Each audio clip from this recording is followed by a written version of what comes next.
হরে কৃষ্ণ কৃষ্ণ কৃষ্ণ হরে হরে, হরে রাম রাম রাম হরে হরে। খুব ভালো লাগছে যে আপনারা সবাই নিত্যানন্দ প্রভু সম্পর্কে শ্রবণ করার জন্য এখানে উপস্থিত হয়েছেন। এটা আমার বহু বছরের ইচ্ছে ছিল যে গৌরাঙ্গ লীলা, জগন্নাথ লীলা, রামলীলা, ভগবানের বিভিন্ন লীলা আমরা শ্রবণ করি, রামায়ণ মহাভারত পাঠ করি, কিন্তু পারতপক্ষে শ্রীমন নিত্যানন্দ প্রভু যিনি হচ্ছেন আদি বলরাম, তার সম্পর্কে শ্রবণ করার বিশেষত সুযোগ আমাদের খুব একটা হয় না, যদি না আমরা নিত্যানন্দ প্রভুর দিব্য ধাম একচক্রায় যাই। এবং একচক্রতে আমরা গেছিলাম এবং সেখানেও আমরা ভগবানের কথা শুনেছি। তবে ভক্তিবিনোদ আশ্রমে নিত্যানন্দ প্রভুর কথা শ্রবণ করা এটা একটা বিশেষ কৃপা। তার কারণ এখান থেকে শিল ভক্তি সিদ্ধান্ত সরস্বতী ঠাকুর তার প্রচার শুরু করেছিলেন, যা প্রকৃতপক্ষে সম্ভব হয় যখন কোনো ব্যক্তি সম্পূর্ণরূপে নিত্যানন্দ প্রভুর কৃপা প্রাপ্ত হন। সেজন্য বলা হচ্ছে যে যারা নিত্যানন্দ প্রভুকে না বুঝবে, নিতাই না বলিল মুখে, মজিল সংসার সুখে, সেই পশু পড়ো দুরাচার। নিতায়ের করুণা হবে ব্রজে রাধা কৃষ্ণ পাবে, ধরো নিতাই চরণ দুখানে। নিতায়ের চরণ সত্য, তাহার সেবক নিত্য, নিতাই চরণ নিতাই পদ সদা করো আস। তো নরোত্তম বড় দুঃখী, নিতাই মোরে করো সুখী, রাখো রাঙা চরণেরও পাশ। নিত্যানন্দ প্রভু যদি আমরা না কৃপা পাই, তাহলে গৌরাঙ্গ মহাপ্রভুকে পাওয়া যাবে না। নিত্যানন্দ প্রভুর প্রচুর সুন্দর সুন্দর লীলা আছে, যেগুলো শ্রবণ করার মাধ্যমে আমাদের হৃদয়ে সম্পূর্ণরূপে পবিত্র হয়ে যাবে। সেজন্য আসুন, যেরকমভাবে সংকল্প করে উপবাস করা হয়, সংকল্প করে যাত্রা করা হয়, সংকল্প করে কোনো ভালো কাজের জন্য এগিয়ে যাওয়া হয়, সংকল্প করে নিজেকে সুন্দর তৈরি করে দেওয়া হয়, সেরকমভাবেই আমরাও যাতে সংকল্প করি যে আমরা 3 দিন সম্পূর্ণরূপে কোনো অন্যদিকে না মন রেখে, অনেক কিছু চলতে থাকবে, অনেক পাখি মাথার উপর দিয়ে উড়ে যাবে, অনেকজন আসবে, অনেকজন বসবে, কেউ চেয়ার খুঁজবে, কেউ মাটিতে বসবে, কেউ একটু এগোতে বলবে, কেউ একটু পিছতে বলবে, কিন্তু আমার মন যেন সম্পূর্ণরূপে ভগবানের নিত্যানন্দ প্রভুর চরণে থাকে। সবাই মনা কৃষ্ণ পদারবিন্দয় বাচাম সে বৈকুণ্ঠ গুণানবর্তনে। যেভাবে অম্বরীশ মহারাজ বলছেন যে আমরা যাতে সম্পূর্ণরূপে সবসময় ভগবানের দিব্য চিন্তায় নিজেদেরকে নিমগ্ন করতে পারি। শিল ভক্তি সিদ্ধান্ত সরস্বতী ঠাকুর তিনি সবসময় বলতেন যে পৃথিবীতে দুঃখের একটিই কারণ, সেই পৃথিবীতে দুঃখের কারণটি কি না, কৃষ্ণ কথা হয় না। আজকে যদি আপনি বেশি নয় এই ভক্তিবিনোদ আসন থেকে একটু বেরিয়ে ডান দিকে যান কি বাঁ দিকে যান, আর দেখবেন যে লোকে কি কথা বলে সারাদিন এবং কিভাবে সময় নষ্ট করছে, এবং সেই জন্য তাদের দুঃখ তাদের পেছন ছাড়ে না।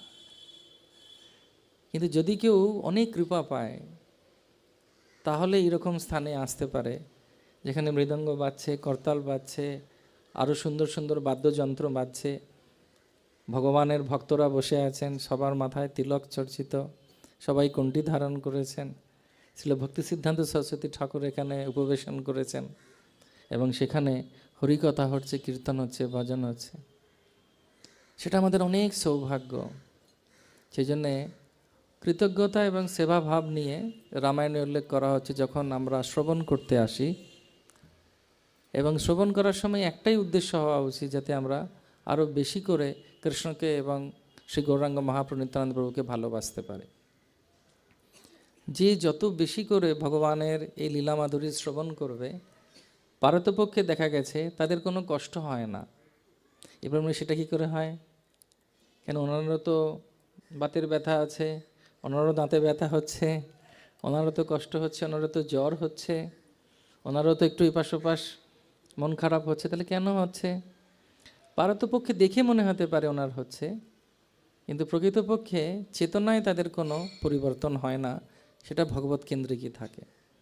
সেই জন্যে বলা হয়, যারা খুব ভালোভাবে ভগবত ভক্তির পথে এগোতে চায়, তারা সবসময় উদ্গ্রীব থাকে কিভাবে আমি আরও বেশি করে হরিকথা শ্রবণ করতে পারবো এবং সাধুসঙ্গ করতে পারবো। অনেক অনেক অজুহাত দিতে পারে না করার। আমার এই কাজ আছে, আমার ভালো লাগে না, আমার এটা পছন্দ নয়, আমার ওটা পছন্দ নয়, এগুলো সব হচ্ছে অজুহাত। যখন দুই হাতে কাজ হয় না, আর একটা হাত বেরোয়, সেটা কি? অজুহাত। অজুহাত মানে হচ্ছে reasons to not to come, বা কারণ একটা দেখানো যে আমি এই জন্যে আসছি না, কিন্তু সেটা নয়। ভক্তি সিদ্ধান্ত সরস্বতী ঠাকুর যখন শিল প্রভুপাদের সঙ্গে 1922 পরে 1933 খ্রিস্টাব্দে এলাহাবাদে দেখা করেন, তখন ওনার সঙ্গে পরিচয় করিয়ে দেন ওনার একজন গুরু ভাই, যে ইনি হচ্ছেন অভয়বাবু, কলকাতা থেকে এসেছেন, অভয়চরণ দে। তখন সঙ্গে সঙ্গে ভক্তি সিদ্ধান্ত ঠাকুর তিনি বলেছিলেন যে আমি ওনাকে চিনি, ইনি খুব শ্রবণ করতে ইচ্ছুক থাকেন, খুব শোনার প্রতি ওনার খুব ইচ্ছা আছে। He is very eager to hear. কী শুনতে ইচ্ছা আছে? না ভগবানের কথা। কেন? না ভক্তি সিদ্ধান্ত ঠাকুর বললেন, তিনি মনে রেখেছিলেন যে আমি যখন বৃন্দাবনে যাত্রায় গেছিলাম, সেই সময় একদিন শেষাশায়ী বিষ্ণু দর্শন করার জন্য সবাইকে বলা হয়েছিল যেতে।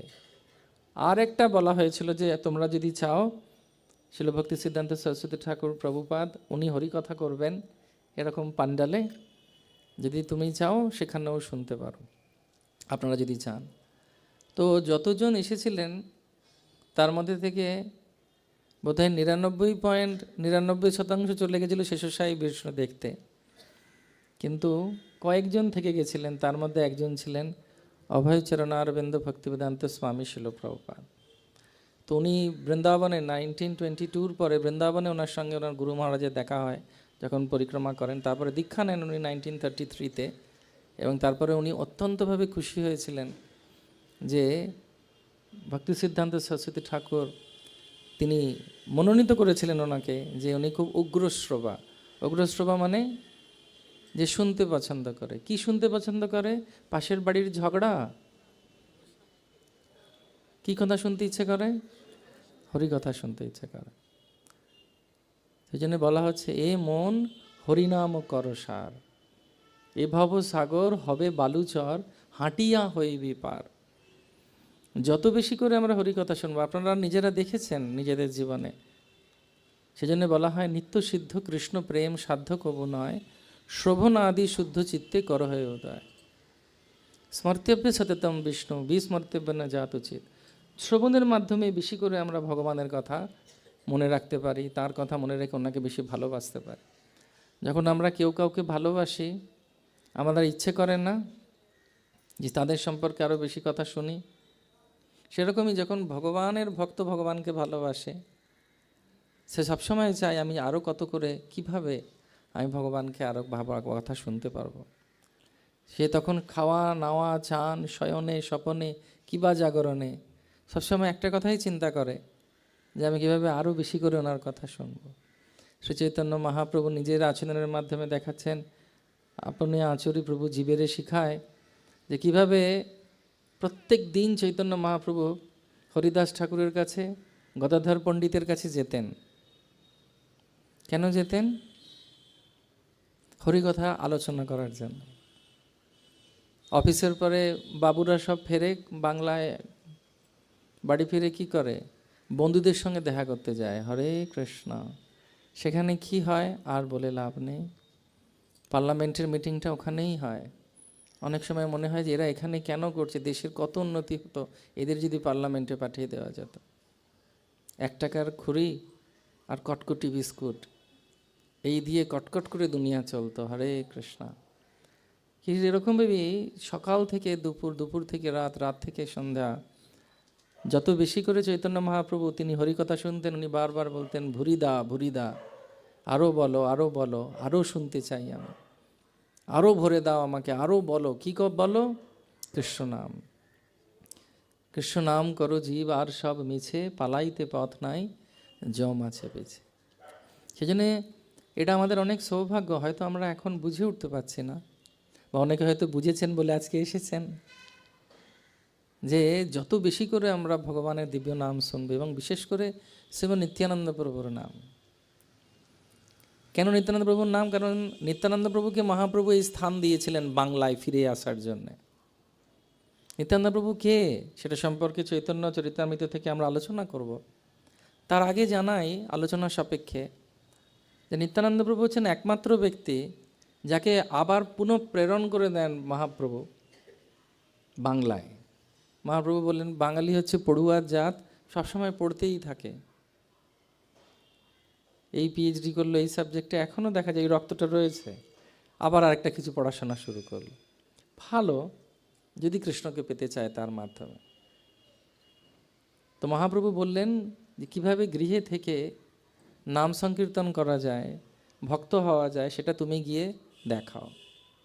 মহাপ্রভু বললেন নিত্যানন্দ প্রভুকে, হরিদাস ঠাকুরকে, শুনো শুনো নিত্যানন্দ, শুনো হরিদাস, সর্বত্র আমার আজ্ঞা করহ প্রকাশ। প্রতি ঘরে ঘরে গিয়ে করো এই ভিক্ষা। ভিক্ষা করতে বলছেন, কারণ কলিযুগে অর্ডার দিলে চলবে না। অর্ডার দিলে চলবে? এর সঙ্গে যোগাযোগ রাখা যাবে না, বড্ড বেশি চেঁচামেচি করে। সেখানে গিয়ে ভিক্ষা করতে হবে। কি ভিক্ষা করতে হবে? ভজ কৃষ্ণ, কহ কৃষ্ণ, করো কৃষ্ণ শিক্ষা। তারপরে মহাপ্রভু বলছেন, ইয়া হইতে সর্বসিদ্ধি হইবে তোমার, নির্বন্ধে জপ গিয়া বিধি নাহিয়া। তো সেজন্যে কীভাবে কিবানাসী শূদ্র কেনে নয়, যেই কৃষ্ণ তত্ত্বব্যক্তা সেই গুরু হয়। আমরা বিভিন্ন আশ্রমে থাকতে পারি, কেউ ব্রহ্মচারী আশ্রমে, কেউ গৃহস্থ আশ্রমে, কেউ বানপ্রস্থ আশ্রমে, কেউ সন্ন্যাস আশ্রমে, আর কেউ ব্রহ্মাস্ত্র আশ্রমে থাকলে মুশকিল হয়ে যাবে, যে কোনোই আশ্রমে নেই। কিন্তু কলিযুগ, আর যে কি আশ্রম হবে বলা যাচ্ছে না। কিন্তু তবুও যদি কেউ নিত্যানন্দ প্রভু এবং গৌরাঙ্গ মহাপ্রভুর কথা শোনে এবং মহাপ্রভুকে নিজের এবং নিত্যানন্দ প্রভুকে নিজের মেনে নিত্যানন্দ প্রভুর আশীর্বাদে তার আশ্রয় লইয়া ভজে, কৃষ্ণ তারে নাহি ত্যাজে। এবং যখন নিত্যানন্দ প্রভুকে বুঝে তিনি যখন ভগবত ভক্তি করেন, সে যে কোনো আশ্রমেই থাকুক না কেন তার মঙ্গল হবেই। সেই জন্যে আজকে যে আমাদের এই সৌভাগ্য হয়েছে যে আমরা নিত্যানন্দ প্রভুর কথা শুনছি, আমি জানি আপনাদের মনের মধ্যে এখন চলছে কি, আপনারা সব নিত্যানন্দ প্রভুর চেহারাটা মনে করছেন। নিত্যানন্দ প্রভুর চেহারাটা সম্পর্কে বলা হচ্ছে যে তিনি হচ্ছেন মহাপ্রভুরই মতো দেখতে, বিশাল আকার, কোমরটা হচ্ছে এত ছোট যে দু হাতে ধরা যায়, ছাতিটা অনেক বড়, নীল বসন পরেন কারণ তিনি বলরাম, হাতে একটা দণ্ড আছে এবং মুষল আছে, এবং কর্ণে কুণ্ডল আছে, কুঞ্চিত খুব সুন্দর চাঁচর কেশ, এবং সবসময় কৃষ্ণ প্রেমে গৌর প্রেমে ওনার চোখগুলো লাল। বলা হচ্ছে এক জায়গায় যে নিত্যানন্দ প্রভু তিনি যখন গৌরাঙ্গ বলে আড়মোড়া দিতেন, আড়মোড়া মানে বোঝেন? হ্যাঁ, আংড়াই। আলস্য যখন, ওনার তো আলস্য হবে না, উনি যখন মহাভাবে তিনি যখন আলমোড়া দিতেন তখন ওনার পইতে ছিঁড়ে যেত, এত বড় হয়ে যেত চেহারা। চেষ্টা করবেন না কেউ, এটা নিত্যানন্দ প্রভু, তিনি বলরাম, পইতে ছিঁড়ে যেত, ফাট ফাট ফাট ফাট ফাট করে ছিঁড়ে যেত। তিনি যখন নৃত্য করতেন ওনাকে কেউ থামাতে পারত না, একমাত্র গৌরাঙ্গ মহাপ্রভু ওনাকে থামাতে পারত। সে নিত্যানন্দ প্রভু হচ্ছেন আদি বলরাম।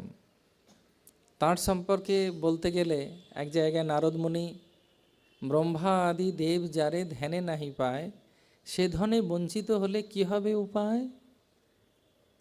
সো নারদ মুনি আর ব্রহ্মা আর শেষ যিনি স্বয়ং বলরাম, তিনি এক জায়গায় বলছেন নারদ মুনি আর ব্রহ্মা যে আমি হাজার হাজার বছর আধ্যাত্মিক বৎসরগুলো ভগবানের উপরে ধ্যান করেও ওনাকে জানার চেষ্টা করে এটা বুঝতে পারলাম যে ওনাকে বোঝা যাবে না। হরে কৃষ্ণ।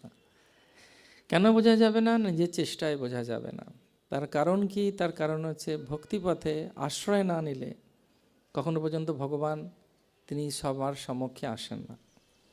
সেই জন্যে কুন্তী মহারানী বলছেন মায়া জবনিকা আচ্ছন্যম। যেরকম একটা নাটক দেখতে গেলে পর্দা দেওয়া থাকে, সেটা হচ্ছে মায়ার জবনিকা দিয়ে ভগবান ঢেকে রেখেছেন।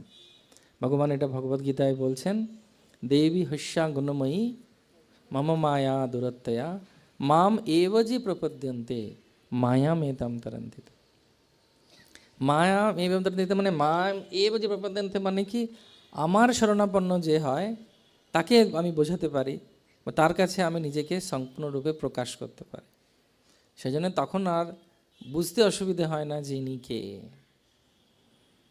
এই যে যখন কেউ প্রবক্তা আসেন, প্রবক্তার আগে তারকে বোঝানো হয় যে তিনি কে, কেন করা হয় এটা, কেন করা হয়, কে বলতে পারবেন? যাতে তার শরণাপন্ন মানে কি, যিনি যে কতটা ভারী সেটা বোঝার জন্যে। অনেক সময় বৈষ্ণবরা কীরকম হয়, পাশে বসে থাকলেও আপনি বুঝতে পারবেন না যে উনি কে। তখন কি বলবো, অতি পরিচয়ত একটা অবজ্ঞা হতে পারে এবং তাতে নিজেরই ক্ষতি। সেই জন্যে আরেকটা হয় যে আমরা না বুঝতে পেরে অনেক সময় ওনাদেরকে ভুল বুঝে বা না বুঝতে পেরে অপরাধ হয়ে যায়। যেমন আমার মনে আছে একবার খুব অল্প বয়সে আমরা ক্লাস 9-10-এ পুরী গেছি। তো একজন ভক্তর সঙ্গে আলাপ হয়েছে, খুব ছিপছিপে রোগা, আর ছোটোবেলাতেও বেশ ভালো শক্তি ছিল। আমিই বলছি না যে আমি অনেক বয়স্ক হয়ে গেছি, তা নয়, কিন্তু খেলার ছলে আমরা সমুদ্রতে এত আবেগ এসে গেছে আমাদের যে ওই ভক্তকেও ধরে আমরা ঘুরিয়ে ঘুরিয়ে জলে ফেলে দিয়েছি। পরে দেখার সময় উনি একজন খুব বড় ভক্ত, মানে খুবই সম্মানীয় একজন ব্যক্তি ছিলেন, কিন্তু এত সরল ছিলেন যে আমাদের ইউথ ফোরামের ভক্তদের সঙ্গে মিলে মিশে উনি একাকার হয়ে গেছেন। তারপরে যখন ওনাকে বোঝা গেছে, ক্লাসে দেখেছেন, তখন সবাই প্রণাম করছে ওনাকে, আমাদের ক্ষমা করে দেবেন, ভুল হয়ে গেছে। আমি তখন তো ওনাকে ছুঁড়ে ফেলে দিয়েছি ওই সমুদ্রে। আমি বললাম জানি না আমার কি হবে। তারপর উনি খুব হাসছেন, বলছেন না না, আমি তো নিজেই নিজের পরিচয় দিইনি, এটাতে তোমাদের কোনো কিছু অসুবিধা নেই। সেরকমই নিত্যানন্দ প্রভুর ব্যবহার কীরকম, অবধূতের মতো। অবধূত মানে তার আরেক নাম হচ্ছে নিত্যানন্দ অবধূত। অবধূত কেন, তার কারণ হচ্ছে কখন যে কি করে বসে বোঝা মুশকিল। যেমন একটি ঘটনা আছে যে নিত্যানন্দ প্রভু তিনি যখন সচিমাতার বাড়িতে গেছেন, তার তখন 32 বছর বয়স, হঠাৎ করে এমন কীর্তন করেছেন জামা কাপড়ই খুলে গেছে। আবার মহাপ্রভুকে নয় কাপড় পরিয়ে দিচ্ছেন। এরকম একটা ঘটনা ঘটেছিল। আমরা জয়দেব গোস্বামীর যে চম্পাহাটি বলে নবদ্বীপে একটি আইল্যান্ড আছে, সেখানে চম্পকলতা দেবীর শ্রীপাঠ, সেখানে গৌরনিতাই আছেন। সেই গৌরনিতাইয়ের কাছে আমরা দর্শন করতে গেছি। যে দর্শন খুলেছে সিঙ্গার দর্শনের সময় নিত্যানন্দ প্রভু ধুতি খুলে পড়ে গেছে। তখন আমাদের একজন ভক্ত ও বলছেন এই দেখো, ইনি তো অবধূত, আবার দর্শন বন্ধ করে ওনার অবধূতি টুতি সব কিছু বাঁধা হচ্ছে। তো সেজন্যে নিত্যানন্দ প্রভুকে কখন যে কী করে বসেন ঠিক নেই। গঙ্গা তটে সবাই শিব পুজো করছে মেয়েরা, উনি গিয়ে ওদের সব খাবারগুলো খেয়ে নিয়ে, শিবের জন্য সমর্পিত, সেগুলো খেয়ে নিয়ে মাথার মধ্যে কলকে ফুল রেখে বলছেন আমিই শিব, আমাকে বিয়ে কর। তখন আবার মহাপ্রভু ওনাকে বুঝিয়ে টুনিয়ে আর ফেরত নিয়ে এসেছেন। তো এইভাবে নিত্যানন্দ প্রভুর আমরা চেষ্টা করব যতটা পারা যায় ওনার লীলা যাতে আমরা সম্পূর্ণরূপে শুনতে পারি বা আমরা যাতে ওনার চরণে আশ্রয় গ্রহণ করতে পারি। তো সেই জন্যে আমরা চৈতন্য চরিতামৃতর আদি লীলার 5ম পরিচ্ছদ, যেখানে নিত্যানন্দ প্রভু সম্পর্কেই কৃষ্ণদাস কবিরাজ গোস্বামীর গৃহে ও কীর্তন হতো। এবং কৃষ্ণদাস কবিরাজ গোস্বামী আজকে আমরা যা যাই আগামী কয়েকদিন আলোচনা করব, তা ছিল প্রভুপাদ, ভক্তি সিদ্ধান্ত সরস্বতী ঠাকুর প্রভুপাদ, ভক্তিবিনোদ ঠাকুর, রূপ গোস্বামী, সনাতন গোস্বামী, আমাদের বর্তমান আচার্যবৃন্দরা যারা প্রকট এবং অপ্রকট, তাদের লেকচার, এবং বিশেষত চৈতন্য চরিতামৃতের প্রভুপাদের ব্যাখ্যা থেকে আমরা আলোচনা করব। চৈতন্য চরিতামৃত, চৈতন্য মঙ্গল, চৈতন্য ভাগবত। চৈতন্য চরিতামৃত হচ্ছে কৃষ্ণদাস কবিরাজ গোস্বামী, চৈতন্য ভাগবত হচ্ছে বৃন্দাবন দাস ঠাকুর, এবং চৈতন্য মঙ্গল হচ্ছেন লোচন দাস ঠাকুর। তো এই 3 প্রভুর আমরা রচিত।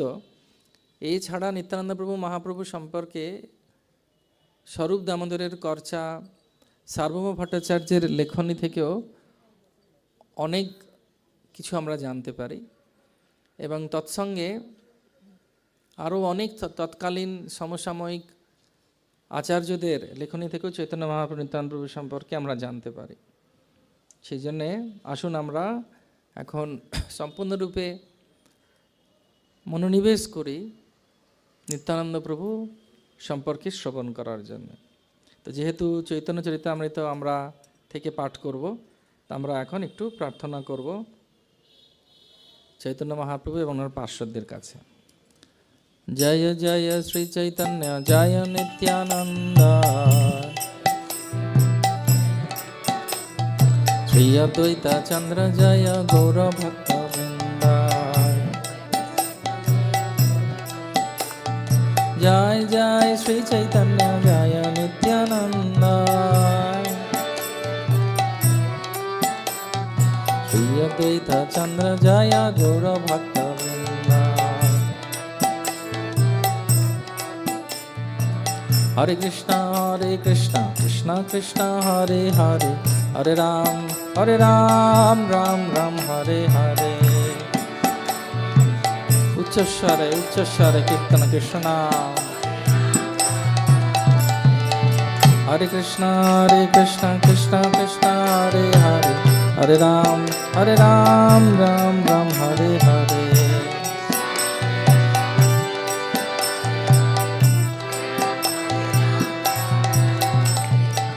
হরে কৃষ্ণ কৃষ্ণ কৃষ্ণ হরে হরে, হরে রাম রাম রাম হরে হরে।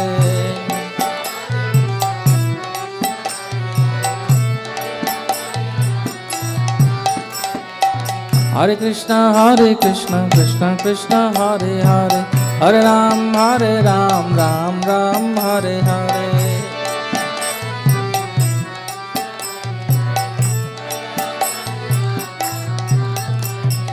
হরে কৃষ্ণ কৃষ্ণ কৃষ্ণ হরে হরে, হরে রাম রাম রাম হরে হরে।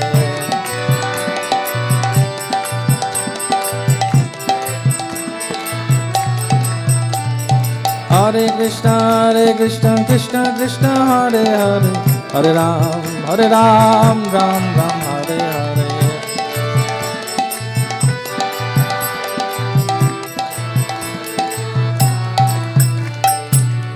শ্রীমন নিত্যানন্দ প্রভু কি গৌর প্রেমানন্দে।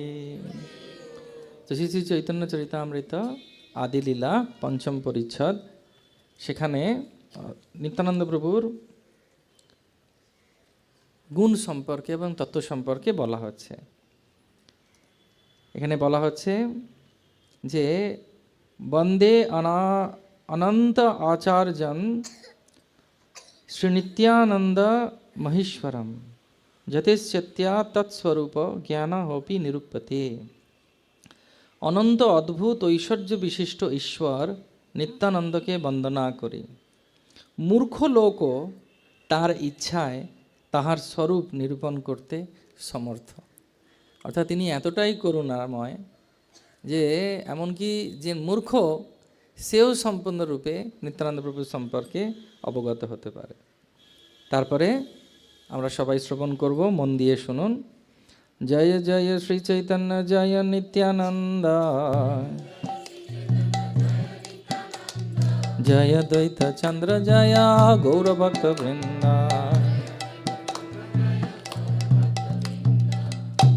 এই ষট শ্লোকে কহিল কৃষ্ণ চৈতন্য মহিমা, পঞ্চশ্লোকে কহি নিত্যানন্দ তত্ত্বসীমা। কৃষ্ণদাস কবিরাজ গোস্বামীর যখন 90 বছর বয়স, তখন তিনি নিত্যানন্দ প্রভুর কাছ থেকে আদেশ প্রাপ্ত হন যে তুমি চৈতন্য চরিতামৃত লেখো। এবং সেটা কিভাবে হয়েছিল সেটা এখানে আমরা আজকে আলোচনা করব। নিত্যানন্দ প্রভু কে? নিত্যানন্দ প্রভু হচ্ছেন সবথেকে বড় করুণাময়, সেটা আমরা দেখব। তো এর আগে কৃষ্ণদাস কবিরাজ গোস্বামী বলছেন যে আমি আগে মহাপ্রভু তত্ত্ব বলেছি, এখন আমি নিত্যানন্দ প্রভু সম্পর্কে আপনাদের সবাইকে অবগত করছি। সব অবতারী কৃষ্ণ স্বয়ং ভগবান, তার দ্বিতীয় দেহ শ্রী বলরাম। এই স্বরূপ দোহে ভিন্ন মাত্র কায়, আদ্য কায় বুঝ্য কৃষ্ণ লীলার সহায়। তো বলা হচ্ছে কৃষ্ণ আর বলরামের মধ্যে কোনো পার্থক্য নেই, শুধু রঙের পার্থক্য রয়েছে। কৃষ্ণ হচ্ছেন শ্যামবর্ণ, শ্যামল কান্তি চেহারা, আর বলরাম হচ্ছেন গৌরবর্ণ বা ইন্দু কান্তি চেহারা। ইন্দু মানে হচ্ছে চাঁদ, চাঁদের মতো ওনার গায়ের রং। এবং তিনি যেরকমভাবে কৃষ্ণ সেবায় সহযোগিতা করার জন্যে বলরাম আবির্ভূত হন, সেটা আমরা আগে যখন দেখব আমরা আলোচনা করব। এর মধ্যে থেকে আমরা আমাদের ভক্তি জীবনেরও অনেক কিছু শিখতে পারি। সেই কৃষ্ণ নবদ্বীপে শ্রী চৈতন্যচন্দ্র, সেই বলরাম সঙ্গে শ্রী নিত্যানন্দ। তাহলে কি এখানে বলছেন কৃষ্ণদাস কবিরাজ গোস্বামী? তিনি বলছেন যে নবদ্বীপে যে কৃষ্ণ যিনি জন্মগ্রহণ করেছিলেন, ব্রজেন্দ্র নন্দন যেই সতীসূত হলো, সেই বলরাম হইল নিতাই। তো তিনি বলছেন যে তোমরা সবাই বোঝো একটা কথা, যে যে কৃষ্ণচন্দ্র আবির্ভূত হয়েছিলেন শ্রী বৃন্দাবন ধামে, সেই একই কৃষ্ণচন্দ্র আবার নবদ্বীপে চৈতন্যচন্দ্র রূপে অবতীর্ণ হলেন। এবং সেই বলরামজি, যিনি বলরাম ছিলেন দ্রাপরে, তিনি এলেন সঙ্গে নিত্যানন্দ প্রভুকে নিয়ে। তো সেজন্যে এখানে বলা হচ্ছে যে শ্রী বলরাম গোসাইয়ের মূল সংকর্ষণ, পঞ্চরূপ ধরি করেন কৃষ্ণের সেবন। তো বলা হচ্ছে বলরাম গোসাই তিনি হচ্ছেন মূল সংকর্ষণ। সংকর্ষণ, অনিরুদ্ধ, প্রদ্যুম্ন এবং বসুদেব। বসুদেব হচ্ছেন কৃষ্ণ, তার প্রথম প্রকাশ হচ্ছে সংকর্ষণ অর্থাৎ বলরাম, তারপরে হচ্ছে অনিরুদ্ধ আর প্রদ্যুম্ন। এটা হচ্ছে চতুর্ভুহ, রাম, লক্ষ্মণ, ভরত, শত্রুঘ্ন, ঠিক সেরকমভাবে কৃষ্ণ বলরাম। এবং তার পরবর্তীকালে কৃষ্ণের সন্তানের প্রদ্যুম্ন এবং অনিরুদ্ধ প্রকট হয়েছিলেন। সবাই মনে রাখতে পারবেন? সবাই বুঝতে পারছেন? খুব বুঝতে না পারলেও কোনো অসুবিধে নেই, সবাই শ্রবণ করুন, খুব সহজ, কোনো অসুবিধে নেই। এবং তিনি বলছেন পঞ্চরূপ ধরি করেন কৃষ্ণের সেবন। বলরাম হচ্ছেন একমাত্র ব্যক্তিত্ব, তিনি কৃষ্ণকে সব রসে সেবা করেন, সেটা পরবর্তীকালে আমরা জানতে পারব। আপনি করেন কৃষ্ণ লীলার সহায়, কৃষ্ণ লীলা কার্যকরী ধরি চারিকায়। তিনি কৃষ্ণকে লীলাকে সুন্দর করার জন্যে চারভাবে নিজেকে বিভক্ত করেছেন। ষষ্ঠাদি সেবা তার আজ্ঞার পালন, শেষ রূপে করে কৃষ্ণের বিবিধ সেবন। কিভাবে উনি সেবা করেন? না, যত কৃষ্ণের সেবা করার যা যা আছে, কটি রস আছে কৃষ্ণের? পাঁচটি। কি কি? শান্ত, দাস্য, সাক্ষ্য, বাৎসল্য এবং মাধুর্য। বলরাম হচ্ছেন এমনই একজন, এই পাঁচটা রসে কৃষ্ণের সেবা করেন। এই জিনিসটা আমাদেরকে বুঝতে হবে। বর্তমান সমাজে দেখবেন একজন ব্যক্তি সব জায়গায় থাকতে চায়। ও গান গাইবে, ওই লেকচার দেবে, ওই রান্না করবে, ওই ঠাকুর সাজাবে, কোনো জায়গা ছাড়তে চায় না কেউ। ওটাকে বলে FOMO, fear of missing out. Hare Krishna, এটা একটা রোগ। এই আমাকে কেন ওখানে ডাকলো না, আমাকে কেন ওই গ্রুপে ঢোকালো না? না, তোমার দরকার নেই, তোমার শুধু ক্যামেরা নিয়ে কাজ করো, ক্যামেরা নিয়েই কাজ করো, তোমার গান গাইবার কি দরকার আছে? না, আমি গানও গাইবো, ক্যামেরাও ধরবো। এবং সেজন্যে আমাদের কি হয় না, আমাদের কষ্ট হয়, আমাদের অসুবিধে হয়। কিন্তু একমাত্র একজন ব্যক্তিত্ব আছেন যিনি সব জায়গায় থাকতে পারবেন, তিনি হচ্ছেন বলরাম। তো এই চার রস, পাঁচটা যে রস আছে, এক নিজে তিনি নিজে দাঁড়িয়ে আছেন বলরাম, আর চার ভাগে ভাগ হচ্ছেন। শান্তরসেও তিনি ভগবানের যত ব্যবহৃত জিনিস, ভগবান যেগুলো ব্যবহার করেন, যেমন বলা হয় যে মৃদঙ্গ, করতাল, হারমোনিয়াম, বই, খাতা, যা যা কৃষ্ণের লাগে তদীয়, তদীয় মানে কৃষ্ণের, এই সব কিছু হচ্ছে বলরাম, বলরামের প্রকাশ। তিনি যে ভগবান শয়ন করবেন, ভগবানের হাতের বাঁশি, ভগবানের যষ্ঠি, লাঠি, ভগবানের বস্ত্র, ভগবানের অলঙ্কার, এগুলো সব হচ্ছে বলরামের প্রকাশ। বলরাম এইভাবে শান্ত রসে তার প্রভুকে সেবা করে। এটা আরও যখন আমরা পড়ব আমরা আরও বেশি করে জানতে পারব। সবাই একবার বলুন জয় নিতাই, জয় গৌর। সর্বরূপে সাদাদ্বয়ে কৃষ্ণ সেবানন্দ, সেই বলরাম গৌর সঙ্গে নিত্যানন্দ। বলরাম যেভাবে সেবা করতেন কৃষ্ণের এবং কৃষ্ণকে আনন্দ দান করতেন সেবা করে, ঠিক সেরকমভাবেই মহাপ্রভুর সঙ্গে সেই মহাপ্রভুর সেবা করার জন্য আবার বলরাম এলেন। কিভাবে না, নিত্যানন্দ প্রভু রূপে তিনি মহাপ্রভুর সেবা করার জন্য এসেছেন। এখানে একটি তত্ত্ব যেটা আচার্যরা আমাদেরকে বলছেন, যে বলরামকে বুঝতে গেলে আমাদেরকে সবসময় বুঝতে হবে যে আমরা যতক্ষণ না পর্যন্ত নিজেরা সম্পূর্ণরূপে বলরাম তত্ত্বের কাছে সমর্পিত হব, অর্থাৎ গুরুদেব, শিক্ষাগুরু, দীক্ষাগুরু, বর্মপ্রদর্শক কারুর তত্ত্বাবধানে ভগবত ভক্তি করব, ততক্ষণ পর্যন্ত কিন্তু আমরা কৃষ্ণকে পেতে পারবো না। মহাপ্রভু বলছেন, মোর ভক্ত না পূজে মোরে পূজে মাত্র, দাম্ভিক সেই না হয় মোর কৃপার পাত্র।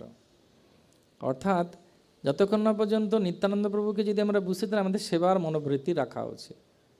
যখন আমরা সেবা করব, কারণ নিত্যানন্দ প্রভু বা বলরাম তিনি এত বড় হওয়া সত্ত্বেও তিনি কিন্তু সবসময় কৃষ্ণ সেবা করতে চাইছেন। তিনি বলছেন না যে আমার সেবা করো, তার এইটা হচ্ছে ভাব। সপ্তম শ্লোকের অর্থ করি 4 শ্লোক, যাতে নিত্যানন্দ তানে জানে সর্বলোক। তিনি বলছেন, আমি এবার ব্যাখ্যা করছি আরও বিস্তারিতভাবে। প্রকৃতির পার পরব্রহ্ম ধাম, কৃষ্ণ বিগ্রহ আছে বিভূত বর্তমান। তো যাই হোক, সেখান থেকে বলতে বলতে তিনি পরব্রহ্ম, এখানে পুরো চিৎজগতের কথা বলছেন। চিৎজগতে কীভাবে ভগবানের সেবা হচ্ছে, কতগুলো জগৎ আছে, সেখানে ভগবান অবতীর্ণ হচ্ছেন পরবর্তীকালে জীবের দুঃখ দেখে তিনি অবতীর্ণ হচ্ছেন, এবং অবতীর্ণ হওয়ার পর নিত্যানন্দ প্রভুও তিনি অবতীর্ণ হচ্ছেন। এবং ভগবান যুগে যুগে যতবার অবতীর্ণ হয়েছেন, ততবারই বলরামজি ওনার সঙ্গে অবতীর্ণ হয়েছেন। শ্রীকৃষ্ণ চৈতন্য প্রভু জীবে দয়া করি, সপার্ষদ স্বীয় ধাম সহ অবতরী। তো বলরামও যেরকম কৃষ্ণের সঙ্গে অবতীর্ণ হয়ে কৃষ্ণের লীলায় তার সেবাদানের মাধ্যমে তিনি আনন্দ প্রদান করেছেন কৃষ্ণকে, এবং নিজে আনন্দ প্রদান পেয়েছেন, নিজে আনন্দ পেয়েছেন। বলরামও ঠিক সেরকমভাবেই তিনি সম্পূর্ণরূপে মহাপ্রভুর সেবা করে জগতে তিনি তার দৃষ্টান্ত রেখেছেন।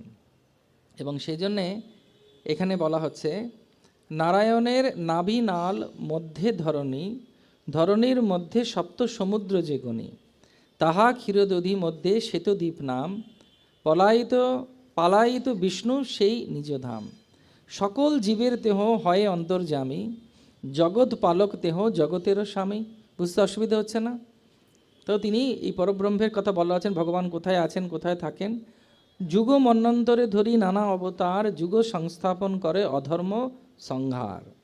দেবগণে না পায় যাহার দর্শন, ক্ষীরদশ কষাই তীরে যাই করেন স্তবন। তবে অবতারী করে জগত পালন, অনন্ত বৈভব তার নাহিক গণন। সেই বিষ্ণু হয় যার অংশের অংশ, সেই প্রভু নিত্যানন্দ সর্ব অবতাংশ। অর্থাৎ বলা হচ্ছে, ক্ষীরদকই বিষ্ণু যার থেকে আসছেন তিনি হচ্ছেন স্বয়ং বলরাম, এবং বলরামের অংশ থেকে বাকি সবাই অবতীর্ণ হচ্ছেন। সেই বিষ্ণু শেষ রূপে করেন ধরণী, তাহা কাহা আছে মহি শিরে হেন নাহি জানি। সহস্র বিস্তৃত যার ফনার মণ্ডল, সূর্য যিনি মণিগণ করে ঝলমল। ৫৫ কোটি যোজন পৃথিবীর বিস্তার, যার ফনে রহে সর্পজ আকার। সেই তো অনন্ত শেষ ভক্ত অবতার, ঈশ্বরের সেবা বিনা নাহি জানে আর। তখন কি হচ্ছে না, অনন্ত আরেকটা রূপে কি করেন, বিশাল বড় একটা সর্পের রূপ ধারণ করেন। তার অনেকগুলো ফণি মানে ফনা, তার মধ্যে মণি আছে, সূর্যের মতো জ্বলছে। একটা সূর্যকে দেখতে গেলে কত কষ্ট হয়, তার প্রত্যেকটা মাথার উপর একটা করে মণি রয়েছে। সেইভাবে তিনি ভগবানের সেবা করার চেষ্টা করছেন। সহস্র বদনে করে কৃষ্ণ গুণগান, নিরবধি গুণগান অন্ত নাহি পান। সনকাদি ভাগবত শুনে যার মুখে, ভগবানের গুণ কহে ভাসে প্রেম সুখে। এবার তিনি সবসময় তিনি করছেন কি না, ভগবান অনন্তদেব অর্থাৎ বলরাম সবসময় ভগবানের গুণকীর্তন করছেন। কৃষ্ণ ভুলি জীব অনাদি বহির্মুখ, অতএব মায়াতারে দেয় সংসার দুঃখ। তো যেহেতু নিত্যানন্দ বলরাম, তিনি হচ্ছেন আদিগুরু, তিনি সবাইকে দেখাচ্ছেন যে কীভাবে দিনপাত করা উচিত, কাল ব্যতীত করা উচিত। তিনি কি করছেন, সবসময় কৃষ্ণ নাম করছেন। আর কি করছেন, যেটা আগে আলোচনা করা হয়েছিল, ছত্র, মনে রাখবেন, ছত্র পাদুকা শয্যা উপাধান বসন আরাম আবাস যজ্ঞসূত্র সিংহাসন। এত মূর্তি ভেদ করি কৃষ্ণ সেবা করে, কৃষ্ণের শেষতা পাইয়া শেষ নাম ধরে। এই যে অনন্তদেবের নাম শেষ হয়েছে কেন জানেন? ভগবান বলরামের নাম শেষ কেন দেয়া হয়েছে? তো শেষ নাম দেয়া হয়েছে এই কারণে, কৃষ্ণের অবশিষ্ট যা সব উনি পান। এখানে আবার মন দিয়ে শুনুন। ছাতা ছত্র, পাদুকা শয্যা উপাধান বসন, আরাম আবাস যজ্ঞসূত্র সিংহাসন। যজ্ঞসূত্র মানে হচ্ছে পৈতে। আপনি কৃষ্ণকে চিন্তা করুন, যা যা কৃষ্ণ পরেন, কৃষ্ণের ঘর, চেয়ার, টেবিল, সিংহাসন, যজ্ঞসূত্র সব হচ্ছে নিত্যানন্দ প্রভু। তিনি হচ্ছেন সব। ছত্র পাদুকা শয্যা উপাধান বসন, আরাম আবাস, আবাস মানে ঘর, অট্টালিকা, যজ্ঞসূত্র সিংহাসন। এত মূর্তি ভেদ করি কৃষ্ণ সেবা করে, কৃষ্ণের শেষতা পাইয়া শেষ নাম ধরে। কৃষ্ণ যেগুলো ব্যবহার করেছেন সেইগুলো উনি যেহেতু শেষে ব্যবহার করেন, ইউজড আইটেমস, সেই জন্য ওনার নাম কি? শেষ। অনন্ত হচ্ছে উনি অনন্ত, আর শেষ নামটা দেয়া হয়েছে কারণ শেষের কৃষ্ণের যা যা শেষ অবশিষ্ট সেগুলো গ্রহণ কর। এটা খুব বড় একটা জিনিস। গুরুদেব কি শেখাচ্ছেন আমাদের? সবসময় ভগবানের সেবা করার জন্য। সিঙ্গার তং মন্দির মার্জনার্থ, যাতে আমরা মন্দির মার্জন করি, সব কিছু করি। তো সেরকম নিত্যানন্দ প্রভু বা বলরাম তিনি সবসময় চান যে তার যাতে প্রভুর কোনো অসুবিধা না হয়। যেমন এই উল্টোডাঙ্গার যে বাড়িটা, এটাও কিন্তু কৃষ্ণের আবাস। এখানে লোকালি সবাই এই বাড়িটাকে কি নাম দিয়েছে জানেন? এই বাড়িটার নাম দিয়েছে গিরিধারীর বাড়ি, গিরিধারীর বাড়ি। তো এই বাড়িটার যত্ন নেবার দায়িত্ব কার? এটা কিন্তু বলরামজি। আমি অনেক সময় বলি দেওয়ালে হাত দেবেন না। এমনিতে বলা হয় মন্দিরে পা ছড়িয়ে বসতে নেই, তা মন্দিরে হেলান দিতে নেই, এরকম শাস্ত্রেও আছে। তার কারণ এর নিচে স্বয়ং বলরাম রয়েছেন, যিনি মন্দিরকে ধরে রেখেছেন। এবং পুরীতে বলে উৎসবের দিন মন্দির বাড়ে, মন্দির কমে। হরে কৃষ্ণ। কেন না তিনি হচ্ছেন একজন জাগ্রত ব্যক্তিত্ব, তার কোনো অসুবিধে হয় না। তিনি একজন সজীব ব্যক্তিত্ব। সেজন্য এই যে গিরিধারীর বাড়ি, উল্টোডাঙ্গা জাংশন রোড, এটা শুধু হেরিটেজ বিল্ডিং বলে যত্ন নিতে হবে তা নয়, কারণ ইনি হচ্ছে নিত্যানন্দ প্রভু। কৃষ্ণের আবাসটাও হচ্ছে নিত্যানন্দ প্রভু। যেই মন্দিরে ঢুকছেন মানে হচ্ছে নিত্যানন্দ প্রভুর মধ্যে আপনি প্রবেশ করছেন। বলা হয় মন্দির কক্ষের মধ্যে, মন্দির গর্ভগৃহে যে প্রবেশ করে মন্দিরের মধ্যে ঠাকুর দালানে, সে ব্রহ্মার সৃষ্টিতে আর কোনো মাতৃগর্ভে প্রবেশ করবে না। হরে কৃষ্ণ। তো যারা যারা আমরা পুরী মন্দির গেছি, বিভিন্ন বিষ্ণু মন্দিরে গেছি, নিত্যানন্দ বাবুর এত কি বলেন, তিনি হচ্ছেন স্বয়ং নিত্যানন্দ, তার চরণে আশ্রয় নিয়েছি। কারা কারা পুরী গেছেন, কারা কারা রঙ্গনাথ গেছেন, কারা কারা আমাদের রাধাগোবিন্দ মন্দিরে এসেছেন, গান্ধর্বা গিরিধারীর কাছে এসেছেন, আমাদের আর ব্রহ্মা জন্ম দিতে পারবে না।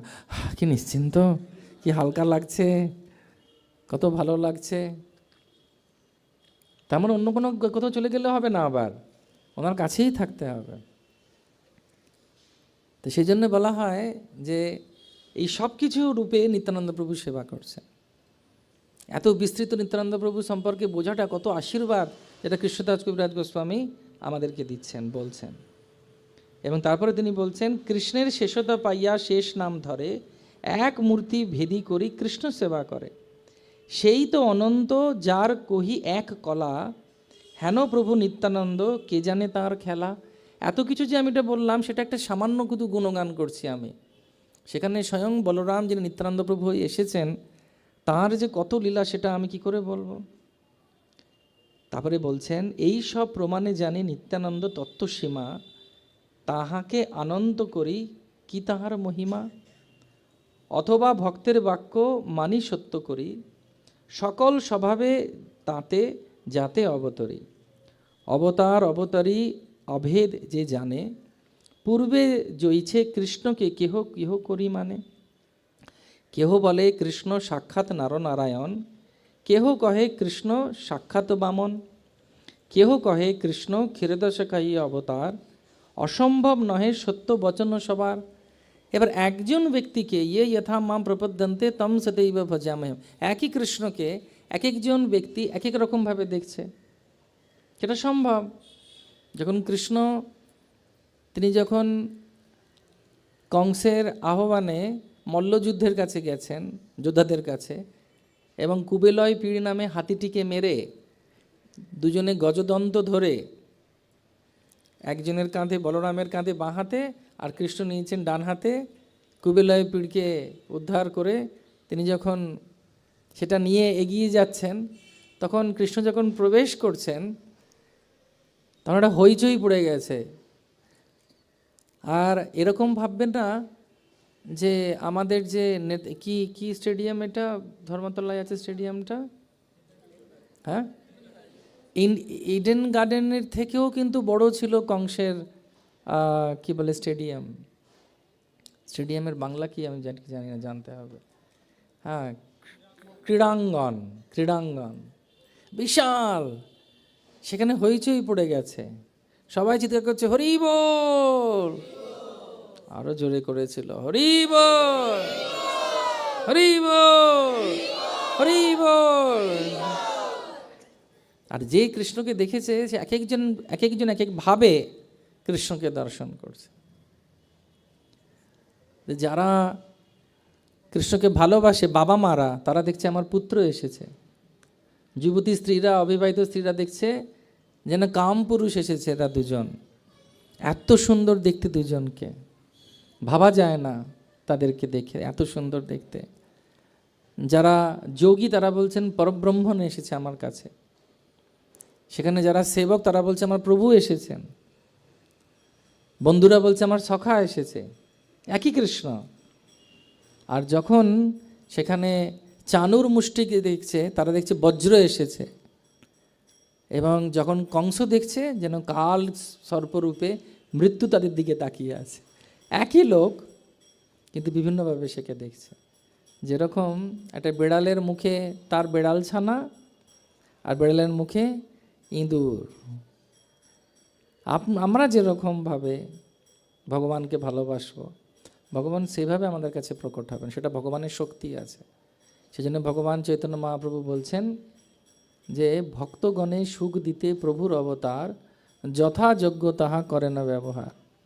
ভক্তদেরকে সুখ দেবার জন্যে চৈতন্য মহাপ্রভু অবতীর্ণ হয়েছেন। এবং তার যেরকম ভক্তের প্রতি যার প্রেম এবং ভক্ত যেভাবে তাকে ভালোবাসে, সেভাবে তিনি প্রেমের আদান প্রদান করেন।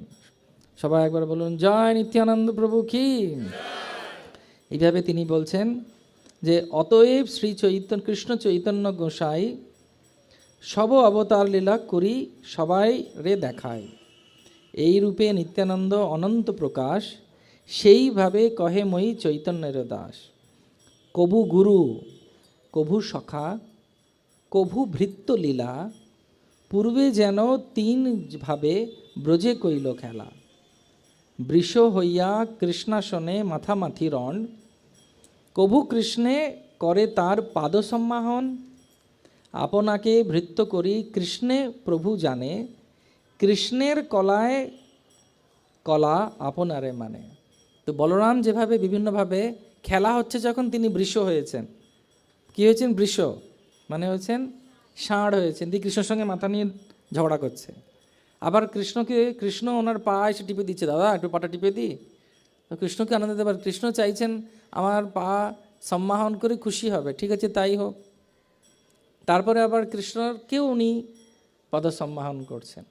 এইভাবে বলরাম যেভাবে কৃষ্ণলীলায় সুন্দরভাবে তিনি লীলা বিলাস করেছিলেন, ঠিক সেইভাবেই নিত্যানন্দ প্রভু গৌরাঙ্গ মহাপ্রভুকে সহযোগিতা করার জন্যে তিনি অবতীর্ণ হয়েছেন।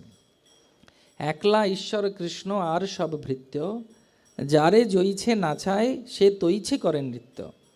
এই মতো চৈতন্য গোসাই একলা ঈশ্বর, আর সব পারিষদ কেহ না কেহ বা কিঙ্কর।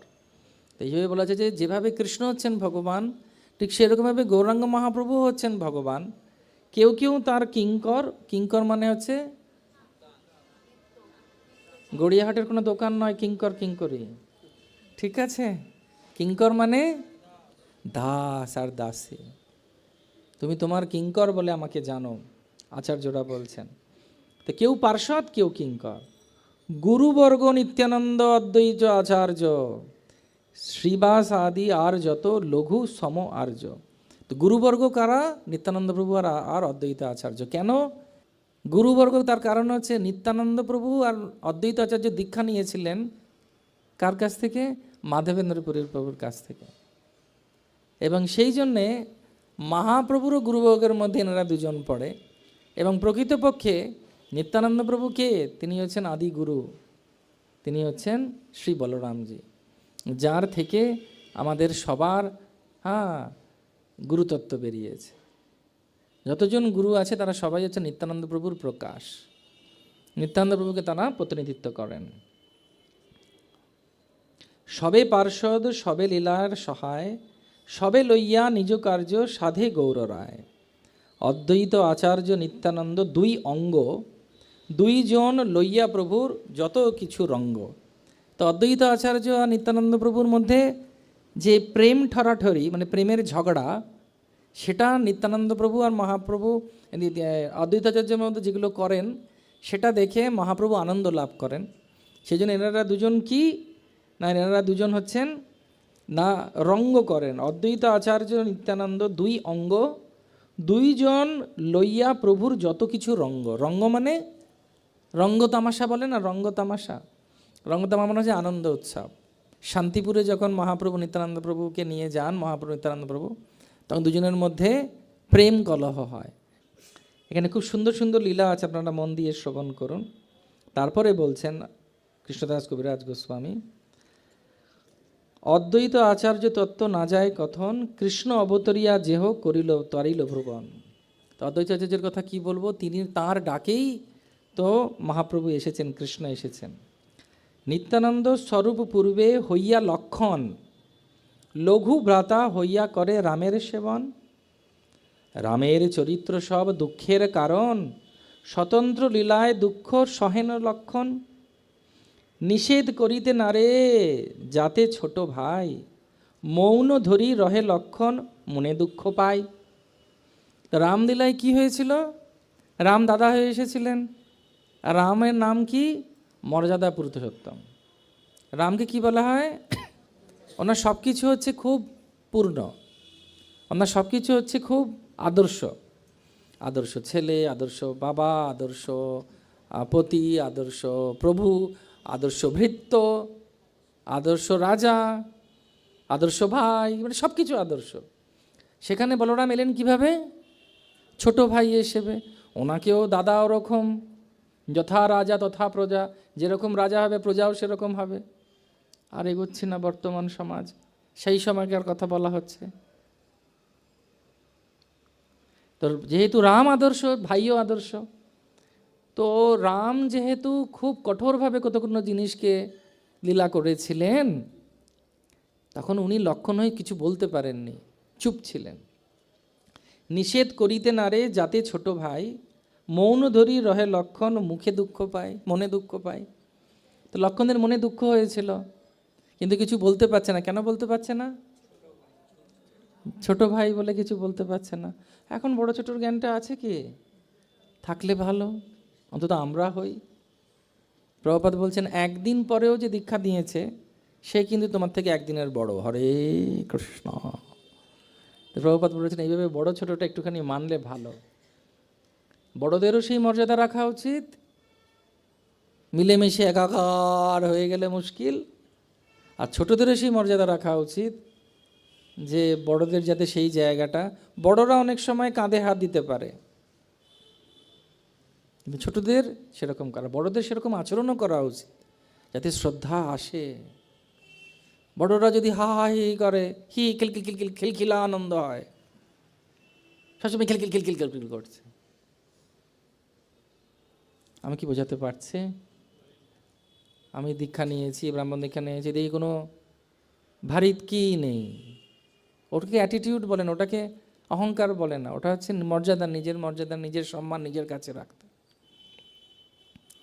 যদি আমরা সম্মান চাই কারুর কাছে, তাহলে আমাকেও তাদেরকে সম্মান দিতে হবে। আমি শুধু ভাববো যে আমার আগে দীক্ষা হয়েছে, আমি বয়সে বড়। ভগবান বুদ্ধ তিনি তার বাবাকে দীক্ষা দিয়েছিলেন, তার মানে এই নয় যে উনি বাবাকে সম্মান করতেন না। সেই জন্যে মর্যাদা রামচন্দ্র শেখালেন, মর্যাদা উল্লঙ্ঘন যাতে আমরা না করি। আমাদের যারা ভক্তিতে পথে এসেছি তাদের প্রত্যেকের আমাদের মর্যাদার মধ্যে থাকা উচিত। আমাদের বোঝা উচিত কতটা আমাদের সীমা। সমুদ্র সীমা লঙ্ঘন করে, সূর্য সীমা লঙ্ঘন করে, কার ভয়? গৌর নিতাইয়ের ভয়, কৃষ্ণ বলরামের ভয়। সেরকম আমাদেরও আমাদের যে সীমা আছে, সীমাটাকে মানলে নিজেদেরও সম্মান রক্ষা হয় আর আরেকজনের কাছ থেকে সম্মান পাওয়া যায়। সেজন্য এখানে বলা হচ্ছে যে মৌন ধরি রহে লক্ষণ, মনে দুঃখ পাই, নিষেধ করিতে নারে যাতে ছোট ভাই। কৃষ্ণ অবতারে জ্যেষ্ঠ হইলা সেবার কারণ, কৃষ্ণকে করাইল নানা সুখ আস্বাদন। রাম লক্ষণ কৃষ্ণ রামের অংশ বিশেষ, অবতার কোলে দোহে দোহার প্রবেশ। সেই অংশ লইয়া জ্যেষ্ঠ কনিষ্ঠাভিমান, অংশা অংশী রূপে শাস্ত্রে করয়ে ব্যাখ্যান। তো দুজনেই দুজনের মধ্যে প্রবেশ করেছেন, বড় ছোট দিলাকে আরও সুন্দর করার জন্য।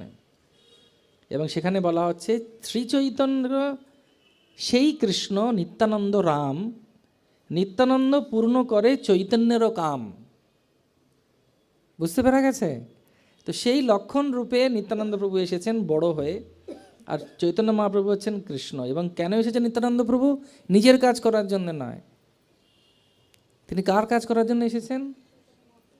এই জিনিসটা আমাদেরকে বুঝতে হবে।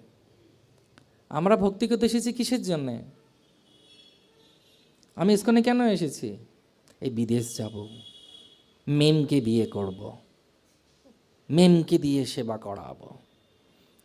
অনেক দিন দেশে আমাদের রাজত্ব করেছে, ওদেরকে দিয়ে একটু কাজ করাবো, সেই জন্য ইস্কনে এসেছে। আমাকে অনেকে বলে, তুমি কি কোনো প্রেমে ব্যর্থ হয়ে সংসার ত্যাগ করেছ?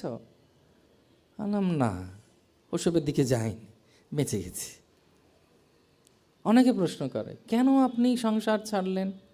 নিশ্চয়ই কিছু কারণ আছে। বললাম কারণটা হচ্ছে প্রভুপাদের বই পড়ুন, তাহলেই হবে। সেই জন্যে আমার গুরুদেব ছিল তামাল কৃষ্ণ গোস্বামী মহারাজ, গুরুদেব বলতেন যে আমেরিকান সোলজাররা যখন দ্বিতীয় বিশ্বযুদ্ধের জন্য যুদ্ধ করতে গেছিল, তখন ওদের একটা স্লোগান ছিল, যেমন আছে না, প্রত্যেকটা স্টেটের একটা স্লোগান আছে, জানেন? আমাদের স্টেটের স্লোগানটা কি জানেন কি জানেন না? হ্যাঁ কি না? না, আমাদের বাংলার স্টেটের না, আমি বলে দিচ্ছি। যেমন লখনৌয়ের স্লোগান হচ্ছে, লখনৌ যদি যান, লখনৌয়ের স্লোগান হচ্ছে মুস্কুরাইয়ে আপ লখনৌ মে হ্যাঁ। কেরালার স্লোগান হচ্ছে গডস ওন কান্ট্রি। আর বাংলার স্লোগান হচ্ছে সুইটেস্ট পার্ট অফ ইন্ডিয়া, মিষ্টি দই আর রসগোল্লা। ঠিক আছে, এগুলো হচ্ছে এক একটা স্টেটের স্লোগান, যেগুলো ভারতে ট্যুরিজমকে বাড়াবার জন্য ওরা করেছে। এগুলো মুখস্থ করার দরকার নেই, না হলেও চলবে। হরে কৃষ্ণ কৃষ্ণ কৃষ্ণ হরে হরে, হরে রাম রাম রাম হরে হরে। এটা মনে রাখলেই হবে। আমি বোঝাবার জন্য, উদাহরণস্বরূপ বোঝাবার জন্য আপনাদেরকে বলছি। তো ব্রিটিশ সোলজারদের বা আমেরিকান সোলজাররা যে যুদ্ধ করছিল, সেই আর্মির একটা স্লোগান ছিল। সেই স্লোগানটা গুরুদেব বলতেন আমাদের মুখস্থ করে নেওয়া উচিত ভক্তিপথে যারা এসেছে। সেই স্লোগানটা ছিল, আমার সঙ্গে বলতে পারেন, you are not here to ask why, you are not here to ask why, you are here to do or die. তুমি এখানে এসেছো ইসকনে, জিজ্ঞেস করার দরকার নেই কেন, কি হচ্ছে, দরকার নেই জিজ্ঞেস করা। তুমি এসেছো, আশীর্বাদ পেয়েছো, এত ভালো থাকছো। সবাই ইসকনে এসে ভালো আছেন না খারাপ আছেন? ইসকনের আগের লাইফের এখন লাইফের মধ্যে পার্থক্য আছে না ভালো নেই? প্রসাদ পাচ্ছেন? হ্যাঁ, সকালে চান করছেন? শীতকালে তো অনেকে চানই করতেন না। হরে কৃষ্ণ। আমি এমনি মজা করে বলছি। আমি কয়েকদিন আগে আমাদের কিছু আত্মীয়ার কাছে গেছিলাম, আত্মীয় দিদিদের কাছে গেছিলাম কিছু কারণবশত। তো আমাকে বলছি, ইস আজকে কি ঠান্ডা, আজকে স্পঞ্জিং করব, আজকে স্নান করব না। আলাম তার থেকেও সোজা আমি শিখিয়ে দিচ্ছি মন্ত্র স্নান, স্পঞ্জও করার দরকার নেই। তা বলছি হ্যাঁ ওটা ওটা হয় নাকি? আলাম মারবো ধরে দুটো কিল পিঠে, যা চান করবি যা। তো লোকের সব থেকে সহজ জিনিস পেতে চায় কলিযুগে। কিন্তু যতক্ষণ না পর্যন্ত আমরা বুঝছি আমরা কেন এসেছি, তদ্বিদ্ধি প্রণিপাতে না পরিপ্রশ্নে না সেবয়া উপদেশ শান্তিতে জ্ঞানম জ্ঞানিনাম সত্যদর্শিনা। নিত্যানন্দ প্রভু তো আনন্দ করতে আসতে পারতেন, এই তো বড় দাদা, ওনার কি দরকার আছে? উনি কেন এলেন? সর্ব উপাধি বিনির্মুক্তম তৎপরত্বের নির্মলম ঋষিকেন ঋষিকেশ সেবনম ভক্তির উচ্চতে। অনেক সময় আমরা এরকম ভাবি ইসকন কি দিল। আমি তখন বলি লিস্টটা কিন্তু অনেক বড়, সাবধান। এত বড় লিস্ট ইসকন কি দিয়েছে আপনি যদি জানতে চান। আমার একজন ফিলোসফার বন্ধু আছে, উনি বলছিলেন আমাকে, খুব বড় একটা জায়গায় কাজ করেন আমেরিকায়, ইউরোপের একটি ইউনিভার্সিটিতে ফিলসফি পড়ান। উনি বলছিলেন আধ্যাত্মবিদ্যা একজন মানুষকে কত আনন্দ দিতে পারে সেটা ওনারা পরীক্ষা করেছেন। এবং বলা হয় যে সমস্ত দেশে আধ্যাত্মিকতা নেই সে দেশের মানুষরা মনস্তত্ত্ববিদের কাছে গিয়ে গিয়ে ওষুধ খেয়ে মাথা খারাপ হয়ে যায়। কিন্তু যেহেতু গৌর নিতাই রাধাকৃষ্ণ বাস্তব, তারা প্রকট, তাদের লীলা কথা শোনার মাধ্যমে দেখুন আমাদের আনন্দ হচ্ছে, কোনো চিন্তা হচ্ছে এখন নেই। এটা হচ্ছে সায়েন্স, বিজ্ঞান। তো সেজন্য বলা হচ্ছে যে আমরা কেন ইসকনে এসেছি সেটা বুঝতে হবে। আমরা একটা জিনিসের জন্যই এসেছি, দুটো জিনিসের জন্য। স্মর্তব্য সততম বিষ্ণু স্মর্তব্য না জাত উচিত। সবসময় কৃষ্ণকে মনে রাখার জন্য, কখনো কৃষ্ণকে ভুলে রাখার জন্য না, যাতে ভুলে যায়। এই যে সাজানো কেন হয়েছে? কৃষ্ণের জন্যে। উপভোগ করছে কারা? গিরিধারী আজকে বাংলা কাপড় পরেছেন, কেমন লাগছে? কে আনন্দ পাচ্ছে? কে আনন্দ পাচ্ছে? আমরা। এই কি জোরে বলুন ভালো করে। ক্যামেরার সামনে কীরকম করে তাকান? এইভাবে তাকান দেখি সবাই। এখন আমি ছবি তুলছি, আমি তাকাচ্ছি সবাই দিকে, সবাই দেখি ছবি তুলছি সবাই দেখি।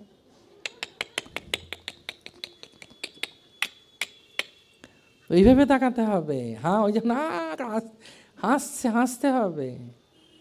আমরা স্পিরিচুয়াল লাইফ লিড করছি, আমরা আনন্দে আছি। আমরা ফ্রিজের খাবার খাই না, হরে কৃষ্ণ। খেলে অসুবিধে নেই, সেটা আলাদা কথা। রোজ আমরা ফ্রেশ খাবার খাচ্ছি।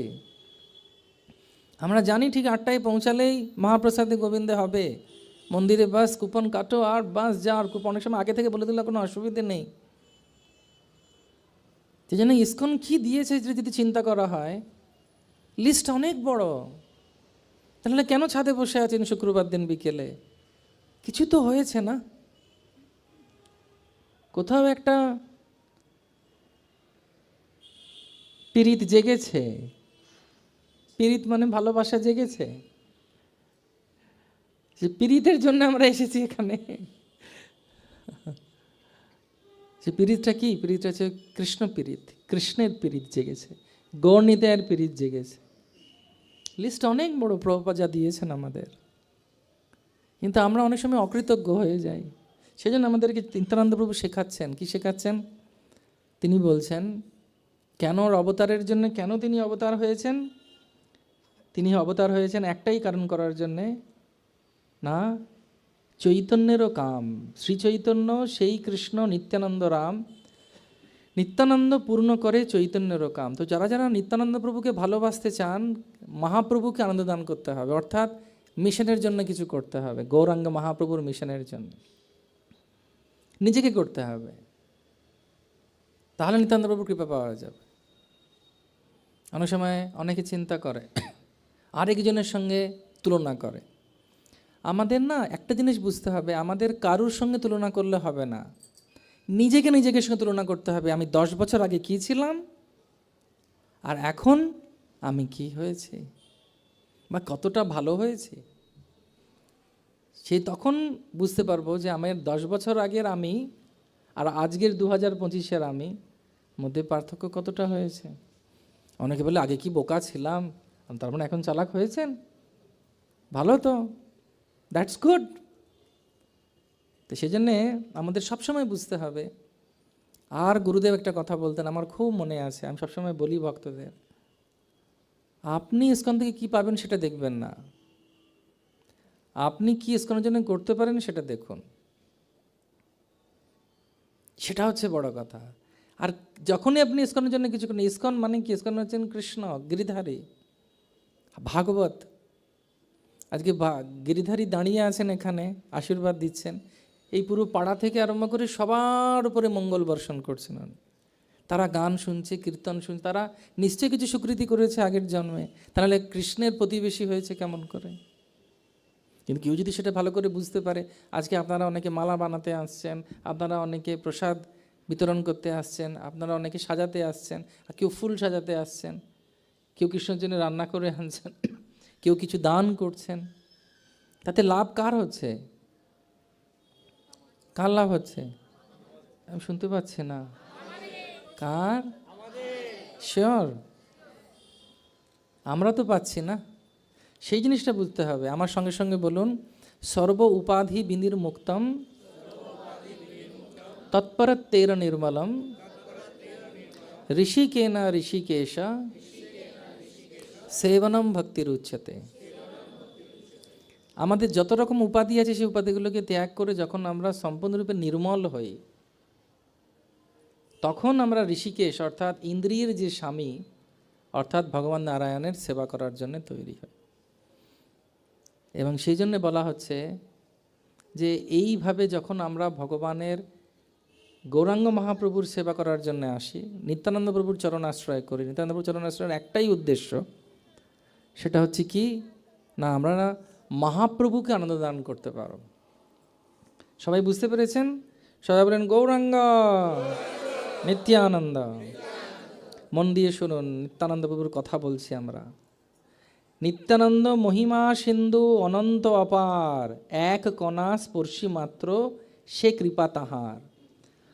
আর এক শুনো তার কৃপার মহিমা, অধম জীবেরে জয়ীছে চড়াইলা ঊর্ধ্বসীমা। বেদ গুহ্য কথা এই অযোগ্য কহিতে, তথাপি কহিয়ে তাঁর কৃপা প্রকাশিতে। উল্লাস উপরি লেখো তোমার প্রসাদ, নিত্যানন্দ প্রভু মোর ক্ষম অপরাধ। তো নিত্যানন্দ প্রভুর গুণকীর্তন করতে গিয়ে কৃষ্ণদাস কবিরাজ গোস্বামী বলছেন, হে প্রভু, আপনার আরেকটা লীলা আমি আপনাকে শোনাতে চাই, তাতে আপনি যে কত কৃপাময় সেটা সবাই বুঝতে পারবে। আমাকে ক্ষমা করবেন যে আমি কি বলে ওটাকে, কি বলে, ধৃষ্টতা দেখিয়ে আপনার এই লীলাটি আমি বলতে চাইছি, খুব মন দিয়ে লীলাটা শুনবেন। কৃষ্ণদাস কবিরাজ গোস্বামীর বাড়িতে হরিনাম সংকীর্তন হতো এবং ওই বাড়িতে এরকম ভগবত সঙ্গ করতেন। গৃহস্থের কল্যাণ হয় যখন বাড়িতে ভক্তরা যায়, কীর্তন হয়, ভজন হয়, বাড়িটাই বৈকুণ্ঠে তৈরি হয়ে যায়। যেদিনও গৃহে ভজন দেখিন গৃহেতে গৃহেতে গৃহেতে গোলক ভাই, গোলক হয়ে যায়। সবসময় চেষ্টা করা উচিত। শিল প্রভুপাদ, অভয়চরণ অরবিন্দ ভক্তিবিনোদ স্বামী শিল প্রভুপাদ, আমার বাবার নাম ছিল গৌরমোহন দে, মা রজনী দেবী। তারা সবসময় বাড়িতে খাবার আগে, প্রসাদ পাবার আগে দেখতেন আশেপাশে সাধু আছে কি না। আপনারা এগুলো চেষ্টা করবেন না, বিশেষ করে এখন আবার এই প্রয়াগরাজের দিকে গেলে মুশকিল হয়ে যাবে। এত সাধু দেখবেন নিজেরই খাওয়া দাওয়া বন্ধ হয়ে গেছে, তখন এত এখন সাধুরা চারিদিকে ঘুরে বেড়াচ্ছে। যাই হোক, আমি একটু কৌতুক করছি। তো উনি করতেন কি, উনি গিয়ে সবাইকে ডেকে এনে খাওয়াতেন বাড়িতে। তো আগেকার দিনে এরকম হতো যে বাড়িতে খাবার আগে 2-3 জনকে ডেকে খাওয়ানো হতো, এটা মঙ্গল হয়। তো তিনি তখন বলছেন কি এরকম সংকীর্তন। এখন কি হয়েছে ভালো করে মন দিয়ে শুনুন, সবাই বলুন গৌরাঙ্গ নিত্যানন্দ। অবধূত গোসাইর এক ভৃত্য প্রেমধাম, মীন কেতন রামদাস তার নাম। মানে নিত্যানন্দ প্রভু অবধূত, অর্থাৎ নিত্যানন্দ প্রভুর একজন ভৃত্য, মিনিকেতন রামদাস হচ্ছে তার নাম। আমার আলয়ে অহরাত্র সংকীর্তন, তাহাতে আইলা তেহ পাইয়া নিমন্ত্রণ। তো সারা রাত কীর্তন হতো। তো আগেকার দিনে কীরকম কীর্তন হতো জানেন? মহাপ্রভু বলতেন, রাত্রি কেন মিছা যায় আমার সবাকার, রাতটা কেন বেকার যাবে। ওয়ার্ল্ড কাপ ফুটবল যখন হয়, টেবিল টেনিস যখন হয়, কারণ যখন বিয়ে বাড়ি হয়, বাসর জায়গা হচ্ছে, টাকা পাওয়ার জন্য ভাই বোনেরা কত টাকা দেবে জামাই বাবু, তখন রাগ জাগা হয়। কিন্তু তখন মহাপ্রভুর সময় সবাই রাগ জাগতো হরিনাম সংকীর্তন করার জন্য। আমাদের এরকম একটা সৌভাগ্য হয়েছিল একচক্রায়। আমরা কীর্তন করতে শুরু করেছিলাম নাড়িপোতায়, একটা বকুল গাছের নিচে, এই ধূপ ধুনো জ্বালিয়ে, দ্বীপ জ্বালিয়ে।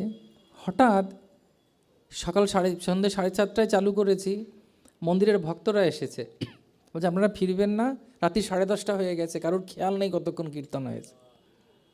সেই একটা আমাদের সাতকাকার হয়েছিল। এবং আরও অলৌকিক জিনিস দেখেছিলাম, পুরো গাছটা কোটি কোটি জোনাকিতে ভরে গেছিল, যেন কল্পবৃক্ষ হয়ে গেছে। আমার সবথেকে প্রিয় ধাম হচ্ছে দুটো, একটা জগন্নাথপুরী আর দ্বিতীয় হচ্ছে একচক্রা ধাম।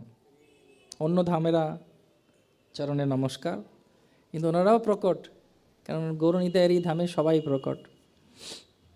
তো আমার এত অলৌকিক রেখেছিল। তো এরকম নগর নাথ রাত্রে আরেকবার হয়েছিল মাধবেন্দ্রপুরীর সমাধিতে রেমুনায়। 5 ঘন্টা কীর্তন হয়েছে ভক্তদেরকে নিয়ে, আমরা গেছিলাম অনেকে, এক একজন কীর্তন করছে, এক একজন কীর্তন করছে, আর কেউ উঠে যেতে চাইছে না। তো রাত্রির 11টার সময় আমাদের ওখানকার লোকাল ভক্তরা এসে বলছেন, প্রভু এবার মন্দির বন্ধ করবে, আপনারা সংকীর্তন করছেন বলে করতে পারছে না, আর প্রসাদ ওদিকে আপনাদের জন্য অপেক্ষা করছে। তখন আমাদের মনে হয়েছিল যে আমাদের অনেক গুরু মহারাজারা বলেন যে নামের প্রভাব কত, সেটা বুঝতে পেরেছিলাম। এগুলো হচ্ছে একসময় একটা পুলক বা একটা অভিজ্ঞতা হয়, যে অভিজ্ঞতা সারা জীবনের জন্যে থেকে যায়। সেরকম অভিজ্ঞতা আপনাদের শ্রবণের সময়ও হতে পারে। সেজন্য সবসময় সজাগ হয়ে প্রেম দিয়ে হরিকথা শ্রবণ করা উচিত। তো সবাই বুঝতে পেরেছেন কি হয়েছে। মিনকেতন রামদাস ওনার কাছে এসেছে। উনি কীরকম ছিলেন? নিত্যানন্দ পার্ষদ ছিলেন। মহাপ্রেমময় তেহ বসিলা অঙ্গনে, সকল বৈষ্ণব তাহার বন্দিলা চরণে। নমস্কার করিতে কার উপরেতে চড়ে, প্রেমে কারে বংশী মারে কাহারে চাপড়ে। যে নয়ন দেখিতে অশ্রু হয় যার মনে যার, সেই নেত্রে অবিচ্ছিন্ন বহে অশ্রুধার। উনি এত বড় ভক্ত ছিলেন, তিনি ভাবাবেশে কাউকে বাঁশি দিয়ে মারছেন, চোখ দিয়ে সবসময় জল বেরোচ্ছে। প্রভু কোনো অঙ্গে দেখি পুলক কদম্ব, এক অঙ্গে ডাহ্য তার অঙ্গে কম্প। শ্রীকৃষ্ণের সুন্দর সাজ দেখে তার অত্যন্ত আনন্দ পেতেন তিনি, এবং তিনি হর্ষিত হতেন। নিত্যানন্দ, সবাই বলুন নিত্যানন্দ বলি যবে করেন হুঙ্কার, তাহা দেখি লোকের হয় মহা চমৎকার। তো অনেকে দেখবেন মহাপ্রভুও অনেক সময় মণিমা মণিমা বলে জগন্নাথকে দেখে বলতেন। আর মহাপ্রভুর ভক্তরা সবসময় বলছেন গৌরাঙ্গ নিত্যানন্দের নাম নিতে। গৃহে বা বনেতে থাকে কি বলে ডাকে? তবে হাত ধরুন, হাত তুলে বলুন হা গৌরাঙ্গ। গৃহে বা বনেতে থাকে হা গৌরাঙ্গ বলে ডাকে। ঠিক সেরকমভাবেই এই মিনি নিকেতন উনি কী করতেন? নিত্যানন্দ বলে উনি মহাভাব প্রকাশ করতেন।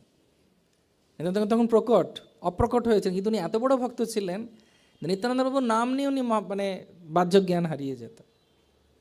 দেখবেন অনেক সময় হয়, এটা আমি অভিজ্ঞতা করলাম, এমন খুব কাছের জনকে যদি আপনি হারান, ওনার কথায় বুক ভরে আসে, কান্না পেয়ে যায়, মুখটা ভরে যায় না, কীরকম মোচড় দিয়ে ওঠে। সেরকম আমরা যখন ওই রকমভাবে কাউকে প্রেম করব, প্রীতি করব, যদি গৌরনীতিভাবে প্রীতি করি, ওনাদের নাম শুনে আমাদের কষ্ট, মানে কীরকম শরীরটা কীরকম করবে, বুকটা মোচড়ে দেবে, গৌরাঙ্গ নিত্যানন্দ গৃহে বা বনেতে থাকে, হা গৌরাঙ্গ বলে থাকে। হৃদয় নির্মল ফেরো, তার হৃদয় সম্পূর্ণরূপে নির্মল হয়ে যায়। তো মণিকেতন উনি করতেন কি, যেই মুহূর্তে নিত্যানন্দ প্রভু এরকম না নিতেন, তখন কি হতো, নিত্যানন্দ বলি যাবে করেন হুঙ্কার, তাহা দেখি লোকের হয় মহাচমৎকার। গুণার নব মিশ্র নামে এক বিপ্র আর্য, শ্রীমূর্তি নিকটে তেহ করে সেবা কার্য। অঙ্গনে বসিয়া তেহ না কহিল সম্ভাস, তাহা দেখি ক্রুদ্ধ হইয়া বলে রামদাস। এই তো দ্বিতীয় সূত্র লোমহর্ষণ, বলদেব দেখি যে না কইল প্রত্যুদ্গম। এত বলি নাচে গায় করে সন্তোষ, কৃষ্ণ কার্য করে বিপ্র না করিলা রোষ। উৎসবান্তে গেল তাহা করিয়া প্রসাদ, মোর ভাতা শনে তাহা কহিল বাদ। চৈতন্য প্রভুতে যার সুদৃঢ় বিশ্বাস, নিত্যানন্দ প্রতি তার বিশ্বাস আভাস। ইহা জানি রামদাসের দুঃখ হইল মনে, তবে তো ভ্রাতারে আমি করিনু ভৎসনে। দুই ভাই এক তনু সমান প্রকাশ, নিত্যানন্দ না মানো তোমার হবে সর্বনাশ। এককে বিশ্বাস অন্য একে না করো সম্মান, অর্ধকুক্কুটি ন্যায়, অর্ধকুক্কুটি মানে হিপোক্রেসি, অর্ধকুক্কুটি ন্যায় তোমার প্রমাণ। কিবা দেহ না মানিও হও তো পাষণ্ড, একে মানি আরে না মানি এই তো ভণ্ড। ক্রুদ্ধ হইয়া বংশী ভাঙি চলে রামদাস, তৎকালে আমার বাতার হইল সর্বনাশ। এই তো কহিল তার সবেক প্রভাব, আর এক কহি তার দয়ার স্বভাব। বুঝতে পেরেছেন না বুঝতে পারেননি? আমি বুঝিয়ে দিচ্ছি। তো এখানে কি হচ্ছে, এরকম একটা সভা হয়েছে, যেমন আজকে ভক্তিবিনোদ আসন থেকে আপনাদের সবাইকে সম্মান দেয়া হয়েছে, 3 দিনের হরিকথা হবে, আপনারা আসুন। সেরকমই কৃষ্ণদাস কবিরাজ গোস্বামী তার বাড়িতে তিনি এরকম একটা বৈষ্ণব সভা দিয়েছিলেন, যেখানে কীর্তন হচ্ছিল, সারা রাত হবে। সেখানে শিবিগৃহেরও সেবা চলছে, এবং সেই শিবিগৃহের সেবার সময় একজন ব্রাহ্মণ ছিলেন সেখানে, তার নাম হচ্ছে গুণার্ণব মিশ্র। কি নাম? তো গুণার্ণব মিশ্র। তো মণিকেতন রামদাস তিনি যখন নিত্যানন্দ যখন বলেছেন, সবাই খুব আনন্দ পেয়েছে। সে শুধু কৃষ্ণের বিগ্রহ সেবাই করে যাচ্ছে, কিন্তু নিত্যানন্দ প্রভুর যে এই যে সম্ভাষণ হলো, নিত্যানন্দ প্রভুকে যে সম্মান দেয়া হলো, তাতে ভ্রুক্ষেপই করলো না। তখন তিনি খুব কষ্ট পেলেন। কষ্ট পেলেন কেন? তিনি বললেন, আরে যে এ তো আরেকটা রোমহর্ষ সুতো এসেছে। সে রোমহর্ষ সুতোটি কি না, শ্রীমদ্ ভাগবতমে বর্ণনা করা হচ্ছে, যখন নৈমিষারণ্যে নবব্রহ্মত সুত বলে একজন খুব বড় দিগ্বিজয়ী ভাগবত প্রবক্তা ছিলেন। তিনি কৃষ্ণের কথা বলতেন, এবং তার কথা শুনে রোম হর্ষ হতো, মানে রোম দাঁড়িয়ে যেত, বলে না গুজবাম্পস ইংরেজিতে বলে। কিন্তু যখন বলরামজি যখন কুরুক্ষেত্রের যুদ্ধ হচ্ছে, কুরুক্ষেত্রের যুদ্ধের সময় বলরামজি তীর্থযাত্রায় গিয়ে নৈমিষারণ্যে এসেছেন। তো বলরাম এসেছেন বলে সবাই দাঁড়িয়েছে, সবাই প্রণাম করছেন যে স্বয়ং ভগবান বলরাম প্রকট হয়েছেন। কিন্তু রোমহর্ষ সুত অনেক সময় কি হয়, প্রকৃতি ক্রিয়মাণানি গুণৈ কর্মাণি সর্বস্ব অহংকার বিমূঢ় আত্মা কর্তা আহমিতি মান্যতে। তখন কি হয়, অহংকারে মত্ত হইয়া নিতাই পদ পাশরিয়া অসত্যরে সত্য করি, মানে অসত্যরে সত্য করি মানে মায়ার মধ্যে পড়ে যাওয়া। অনেকে ভাবে যে কেউ বুঝছে না আমি কত অহংকারী হয়েছে, কিন্তু সবাই বুঝে গেছে, বাবা কি অহংকারী হয়েছে।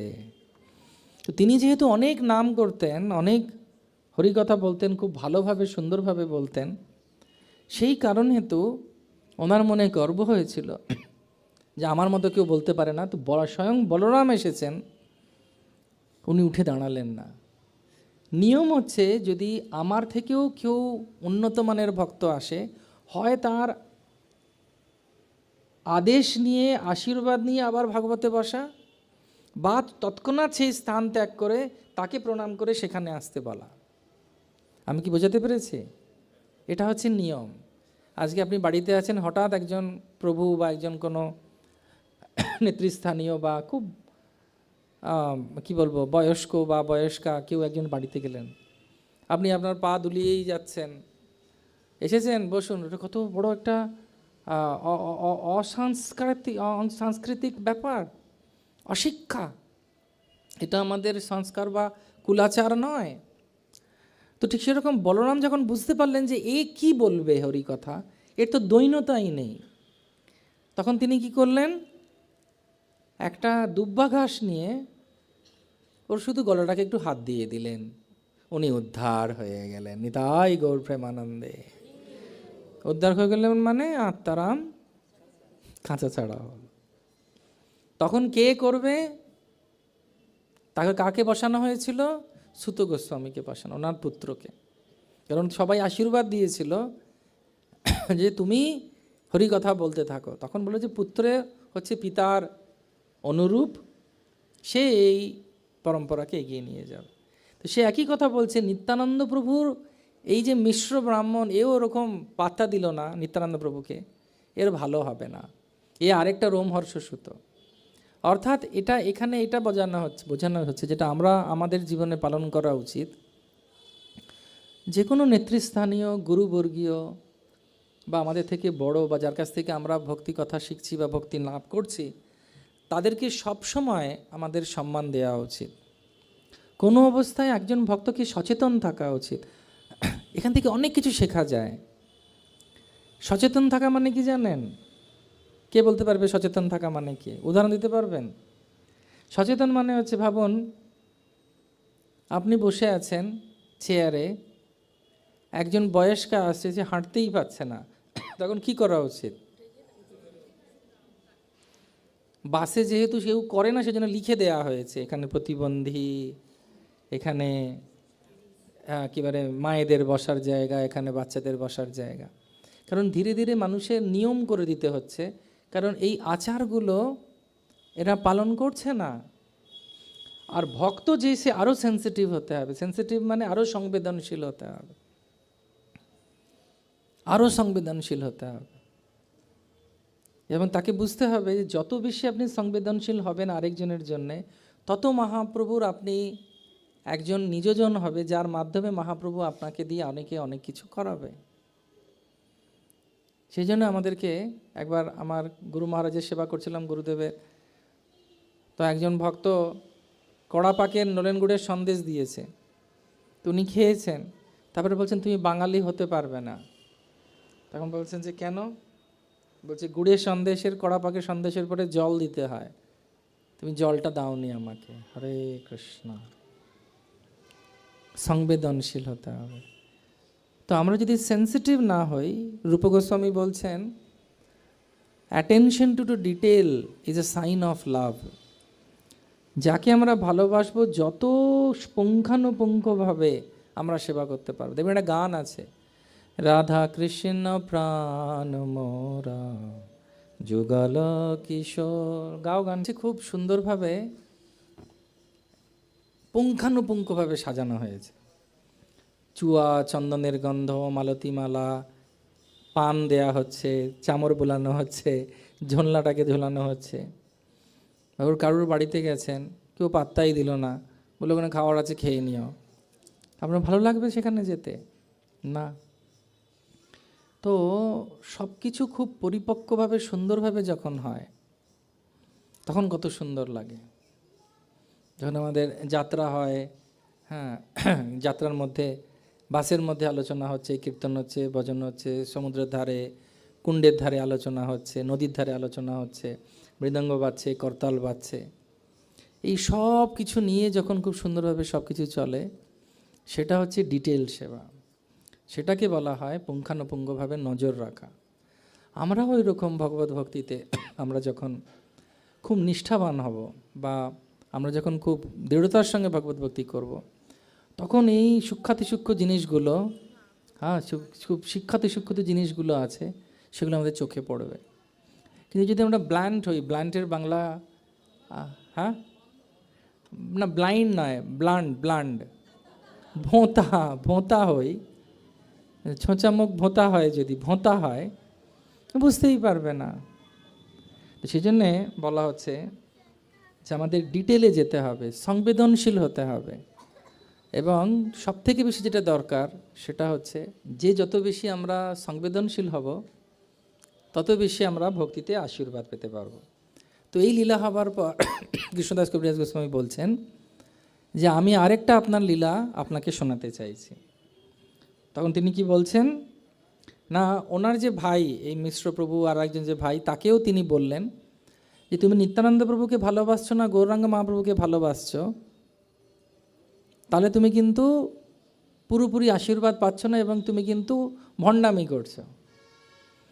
এখানে আরেকটা জিনিস বোঝানো যায় যে রূপ গোস্বামী উপদেশামৃতিতে বলছেন এটা হচ্ছে কনিষ্ঠ ভক্তের লক্ষণ।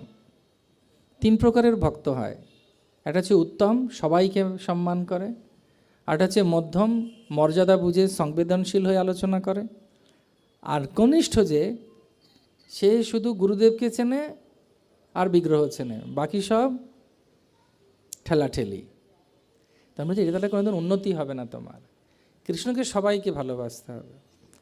প্রভুপাদ একটা কথা বলতেন, if you love me love my dog, তুমি যদি আমাকে ভালোবাসো আমার কুকুরটাকেও ভালোবাসতে হবে। সেরকমভাবেই আমাদেরকেও বুঝতে হবে যে আমরা যদি নিত্যানন্দ প্রভুকে না ভালোবাসি তাহলে গৌরাঙ্গ মহাপ্রভুর প্রেম পাওয়া যাবে না। তারপরে তিনি বলছেন সেই রাত্রে প্রভু মোরে দিলা দর্শন। কাকে দিলেন দর্শন? কাকে দিলেন দর্শন? এতক্ষণ কার কাছে কে বলছেন এই কথাগুলো? কৃষ্ণদাস কবিরাজ গোস্বামী। তিনি বলছেন ভাইকে ভৎসনময়ী লইয়া এই গুণ, সেই রাত্রে প্রভু মিলা দিলা দর্শন, গুণ দর্শন। তো আমরা যখন উচিত বিচার করি, কাউকে যখন ভৎসনা করি তার মঙ্গলের জন্যে মহাপ্রভু খুশি হন। সবাইকে তোয়াজ করলে চলবে না, যেটা ভুল সেটা ভুল বলতে হবে।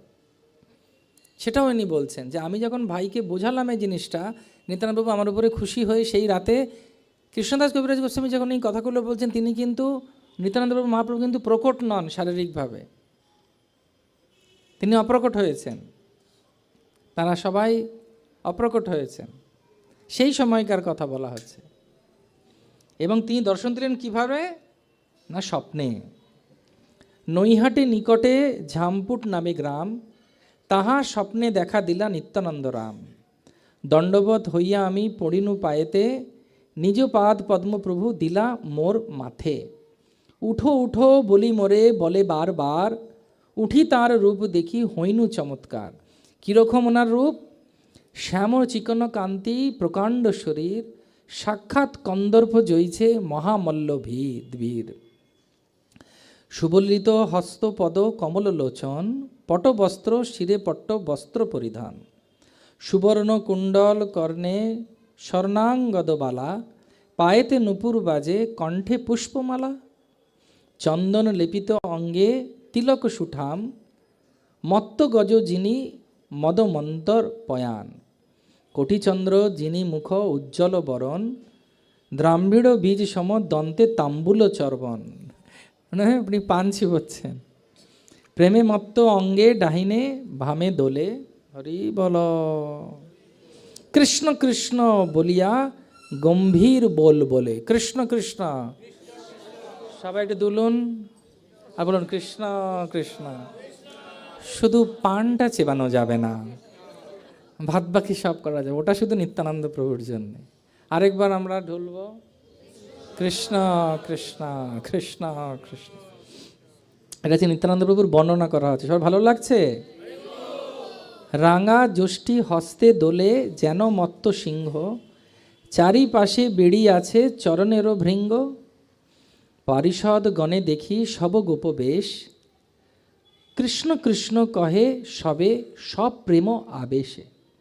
সিংহাবাসী বাজায় কেহ, কেহ নাচে গায়, সেবক যোগায় তাম্বুল চামর ঢুলায়। নিত্যানন্দ স্বরূপের দেখিয়া বৈভব, কিবা রূপ গুণ লীলা অলৌকিক সব। আনন্দে বিহ্বল আমি কিছু নাহি জানি, তবে হাসি প্রভু মোরে কহিলেন বাণী।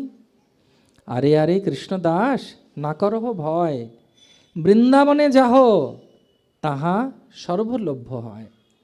এত বলি প্রেরিলা মোরে হাত শান দিয়া, অন্তর্ধান কইল প্রভু নিজ গণ লইয়া। মূর্ছিত হইয়া মই পড়িন ভূমেতে, স্বপ্নভঙ্গ হইল দেখি হইয়াছে প্রভাতে। কি দেখিনু কি শুনিনু করিয়া বিচার, প্রভু আজ্ঞা হইল বৃন্দাবন যাইবার। সবাই বুঝতে পেরেছেন? ভালো লাগছে? এবার উনি তো আজ্ঞা পেলেন, কি করলেন? সেই ক্ষণে বৃন্দাবনে করিলু গমন, প্রভুর কৃপাতে সুখে পায় আইনু বৃন্দাবন। গুরু আদেশ যখন করেন শক্তিও প্রদান করেন, কিন্তু এটা আমাদের ব্যর্থতা হবে যদি আমরা নিজেদেরকে পরিপক্ক না করি। নিত্যানন্দ প্রভু বললেন, তুমি স্বপ্নে বললেন তুমি যাও। প্রভুপাদকে ভক্তিশাস্ত্র ঠাকুর বললেন তুমি যাও, তিনিও গেছেন বলে আমরা আজকে এখানে এসেছি। তো যা আজ্ঞা দিচ্ছেন সেটা যদি আমরা পালন না করি তাহলে আশীর্বাদ পাবো কেমন করে? সেই জন্যে আমাদেরকেও বুঝতে হবে, যা নিয়ম প্রভুপাদ আমাদেরকে দিয়েছেন, যা নিয়ম আমাদের পরম্পরা ধারায় এসেছে, সেগুলোকে আমাদেরকে সবার পালন করা উচিত। তারপরে তিনি বলছেন, সঙ্গে সঙ্গে বৃন্দাবনের দিকে পাড়ি দিয়েছেন। জয় জয় নিত্যানন্দ নিত্যানন্দ রাম, যাহার কৃপাতে পাইনু বৃন্দাবন ধাম। এই যে গান গাইলাম, এই সেবা কে দিচ্ছে? নিত্যানন্দ প্রভু। কে দিচ্ছে? জয় জয় নিত্যানন্দ জয় কৃপাময়, যাহা হইতে পাইনু শ্রীরূপ সনাতন আশ্রয়। যাহা হইতে পাইনু রঘুনাথ মহাশয়, যাহা হইতে পাইনু শ্রীর রূপ আশ্রয়। সনাতন কৃপায় পাইনু ভক্তির সিদ্ধান্ত, শ্রীরূপ কৃপায় পাইনু ভক্তি রস প্রান্ত। জয় জয় নিত্যানন্দ চরণারবিন্দ, যাহা হইতে পাইনু শ্রী রাধা গোবিন্দ। হরিব। জগাই মাদাই হইতে মুই সে পাপিষ্ঠ, পীযুষের কীট হইতে মুই সে লঘিষ্ঠ। পীযুষ মানে হচ্ছে বিষ্ঠার কীটটা থেকেও আমি লঘিষ্ঠ উনি বলছেন। মোর নাম যেই শুনে তার পুণ্য ক্ষয়, মোর নাম যেই লয় যেই তার পাপ হয়। এমনও নিঘৃণ মোরে কিবা কৃপা করে, এক নিত্যানন্দ বিনু জগত ভিতরে।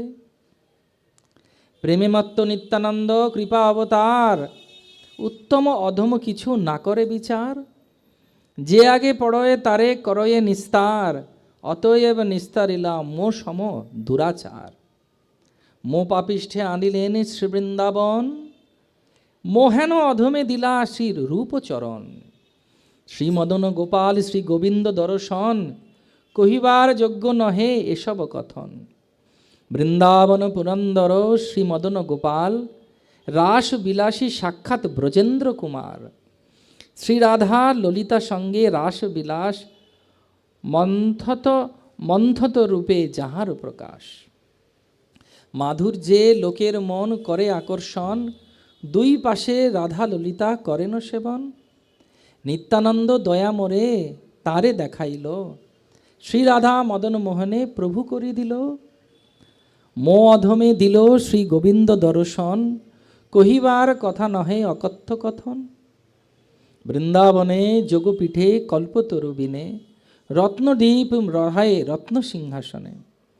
শ্রী গোবিন্দ বসিয়াছেন ব্রজেন্দ্র নন্দন, মাধুর্য প্রকাশী করেন শ্রী জগত মোহন। বাম পার্শ্বে শ্রী রাধিকা সখীগণ সঙ্গে, রাসাধিক লীলা প্রভু করে কত রঙ্গে। যার ধ্যান নিজ লোকে করে পদ্মাসন, অষ্টাক্ষরধক মন্ত্রে করে উপাসন। 14 ভুবনে যার সবে করে ধ্যান, বৈকুণ্ঠপুরে লীলা গুণগান। যার মাধুরীতে করে লক্ষ্মী আকর্ষণ, শ্রীরূপ গোসাই করিয়াছেন সেরূপ বর্ণন। সাক্ষাৎ ব্রজেন্দ্র সুত ইথে নাহি আন, যেবা আজ্ঞে করে তাহা প্রতিমা সে জ্ঞান জ্ঞান। সেই অপরাধে আর নাহিক নিস্তার, ঘোর নরকে পড়ে কি বলিব আর। যারা উনি বলছেন যে বিগ্রহদেরকে সাক্ষাৎ নারায়ণ রূপে পুজো করা উচিত, ভগবান রূপে, কৃষ্ণ রূপে। সেটা যারা না করে তাদের নিস্তার নেই। হেন যে গোবিন্দ প্রভু পাইনু যাহা হইতে, তাহার চরণ কৃপা কে পাবে বর্ণিতে। বৃন্দাবনে বসে যত বৈষ্ণব মণ্ডল, কৃষ্ণ নাম পরায়ণ পরম মঙ্গল। যার প্রাণধন নিত্যানন্দ শ্রী চৈতন্য, রাধা কৃষ্ণ ভক্তি বিনে নাহি জানে অন্য। সেই বৈষ্ণবেরও পদরেণু তারও পদচ্ছায়া, অধমেরও দিল প্রভু নিত্যানন্দ দয়া। তাহার সর্বলভ্য হয় প্রভুর বচন, সেই সূত্র এই তো কইল বিবরণ। সেসব পাইনু আমি বৃন্দাবন আয়, সেই সব লভ্য হয় প্রভুর কৃপায়। আপনার কথা লিখি নির্লজ্জ হইয়া, নিত্যানন্দ গুণে লেখায় অনুমত্ত হইয়া। নিত্যানন্দ প্রভুর গুণ মহিমা অপার, সহস্র বদনে শেষ না পায় যার। শ্রীরূপ রঘুনাথ পদে যার আস, চৈতন্য চরিত্রামৃত কহে কৃষ্ণদাস। গৌর প্রেমানন্দে। এই অমৃতময় লীলামাধুরী সবাই শ্রবণ করে আনন্দ পেয়েছেন? সবাই বুঝেছেন? আজকের আলোচনার 4টে স্তর। আজকের এই স্তরে বলা হচ্ছে, একটা কথা বলছেন বৃন্দাবন দাস কৃষ্ণদাস কবিরাজ গোস্বামী, নিত্যানন্দ প্রভুর কৃপা না হলে রাধাকৃষ্ণ পাওয়া যাবে না। নিত্যানন্দ প্রভুর কৃপা না হলে বৈষ্ণব মণ্ডলীকে পাওয়া যাবে না। নিত্যানন্দ প্রভুর কৃপা না হলে নাম পাবেন না। নিত্যানন্দ প্রভুর কৃপা না পেলে মহাপ্রভুকে পাবেন না। নিত্যানন্দ প্রভুকে না পেলে কোনো বিগ্রহর কৃপা পাবেন না। সেই জন্য তিনি বারবার করে বলছেন যে নিত্যানন্দ ছাড়া আমাদের কোনো উপায় নেই। সেই জন্যে আমরা একটি ভজন গাইব নিত্যানন্দ প্রভুর কাছে। এটা দেওয়া আছে কি এখানে? অক্রোধ পরমানন্দ নিত্যানন্দ রায়। অক্রোধ পরমানন্দ নিত্যানন্দ রায়, অক্রোধ পরমানন্দ নিত্যানন্দ রায়।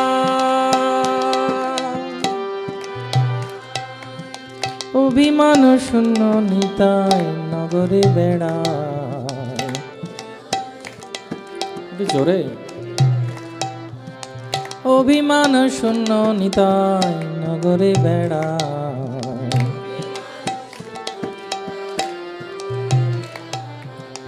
অধম পতিত জীবের দ্বারে দ্বারে গিয়া,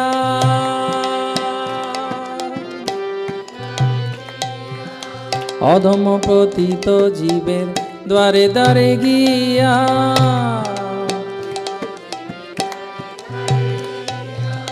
হরিনাম মহামন্ত্র দেন বিলাইয়া,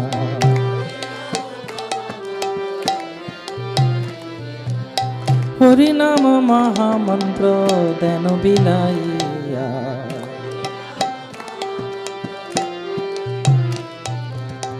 যারে দেখে তারে কহে দন্ত্রে কি ন ধরি। বলো বলো। যারে দেখে তারে কহে দন্ত্রে তৃণ ধরি।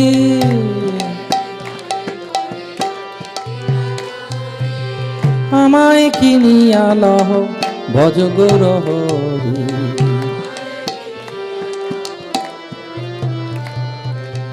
আমারে কিনিয়া লহ ভজ গৌর হরি।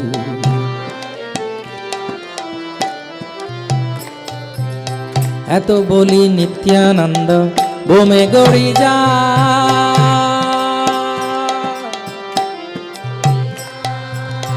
এত বলি নিত্যানন্দ বোমে গড়ি যা।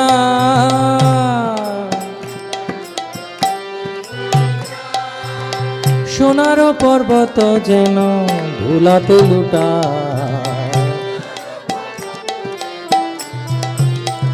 আহা, সোনার পর্বত যেন ধুলাতে লুটা।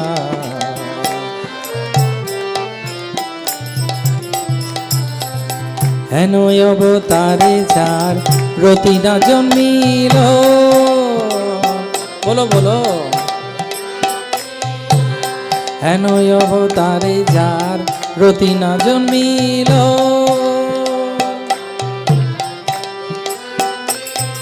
এলোচন বলে সেই পাপি এলো আর গেল।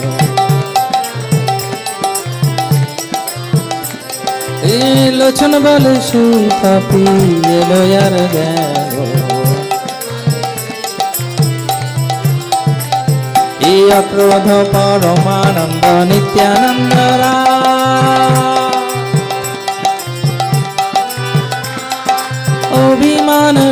নিতাই নগরে বেড়াও।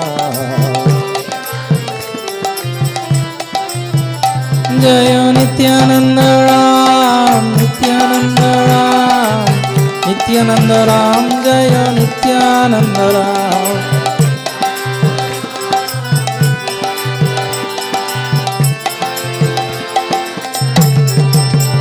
জয় নিত্যানন্দ রাম নিত্যানন্দ রাম নিত্যানন্দ রাম জয় একছত্রগ্রাম।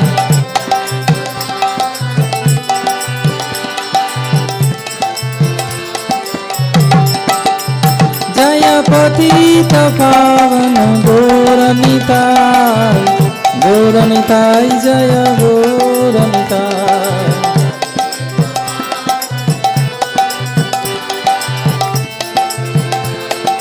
জয় জয় প্রভুপাদ প্রভুপাদ প্রভুপাদ জয় জয় প্রভুপাদ।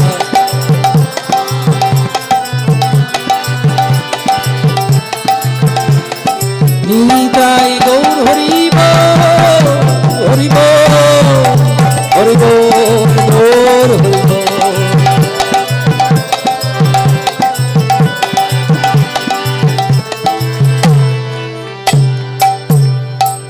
গৌর প্রেমানন্দে শ্রীমন নিত্যানন্দ পরিচরিত মহামহোৎসব কি নিত্যানন্দ কথা কি গৌর প্রেমানন্দে। কিভাবে সময় কেটে গেল, এটাই হচ্ছে ভগবানের কথা শোনার আনন্দ। আর কোন জায়গায় শুনছি আমরা, যেখান থেকে নিতাইয়ের কৃপা সারা বিশ্বে প্রচারিত হয়েছে। খুব ভালো লাগছে। আমাদের একটা চড়ুইভাটি হচ্ছে নিত্যানন্দ প্রভুকে নিয়ে ছাদে, এবং এটা আমাদের কত বড় আশীর্বাদ যে আমরা 3 দিন নিত্যানন্দ প্রভুর কথা আমরা শ্রবণ করার জন্য এসেছি।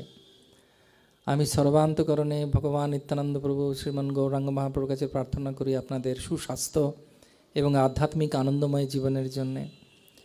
খুব ভালোভাবে ভগবত ভক্তি করলে এরকম আশীর্বাদ পাওয়া যায়, এরকম কৃপা পাওয়া যায়, ভালোবাসা পাওয়া যায়। আমরা যাতে বুঝতে পারি যে আমরা কতটা আশীর্বাদে রয়েছে, এবং আমাদের এটাও বুঝতে হবে, আলোচনার মাধ্যমে আমরা জানলাম যে তত্ত্বাবধানে থেকে হরিগুরু বৈষ্ণবের ভগবত ভক্তি করা উচিত, সংবেদনশীল হওয়া উচিত, আশ্রয় নিয়ে থাকা উচিত, সবসময় সোজাসুজি কৃষ্ণকে পাওয়ার চেষ্টা করা উচিত নয়, যেটা মেনিনিকেতন রামদাস তিনি তার আচরণের মাধ্যমে আরেকজনকে শেখালেন আমাদের, যাতে আমরা রোমহর্ষসূত না হই। এবং কৃষ্ণদাস কবিরাজ গোস্বামী অন্তিমে কত সুন্দর কথা বলছেন যে স্বপ্নে নিত্যানন্দ প্রভু এসে ওনাকে মহাপ্রভুর বাণী কথার বলার জন্য, প্রচার করার জন্য বললেন, আর তৎসঙ্গে তিনি বৃন্দাবন ধান উপহার দিলেন। বলা হচ্ছে শ্রী গৌর মণ্ডল ভূমি যেবা জানে চিন্তামণি তারও হয় ব্রজভূমে বাস। গৌরাঙ্গের সঙ্গী গণে নিত্যসিদ্ধ কারে মানে সে যায় ব্রজেন্দ্র সুত পাশ। এটা প্রমাণ যে আজকে যদি গৌরনিতাইকে না ভালোবাসি আমরা, যদি আমরা না ওনাদেরকে বুঝি, আর গৌরনিতাইয়ের মধ্যে নিত্যানন্দকে যদি না বুঝি, না ওনার শরণাগতি নিই, তাহলে কীভাবে আমরা বৃন্দাবন পাব? সেজন্যে আপনাদের সবাইকে অনেক ধন্যবাদ। তা আজকে এখানে বিরাম দিলাম, আরও তো 2 দিন আছে। হরি বল, জয় নিতাই, জয় গৌর। তো আপনাদের অনেক অনেক ধন্যবাদ।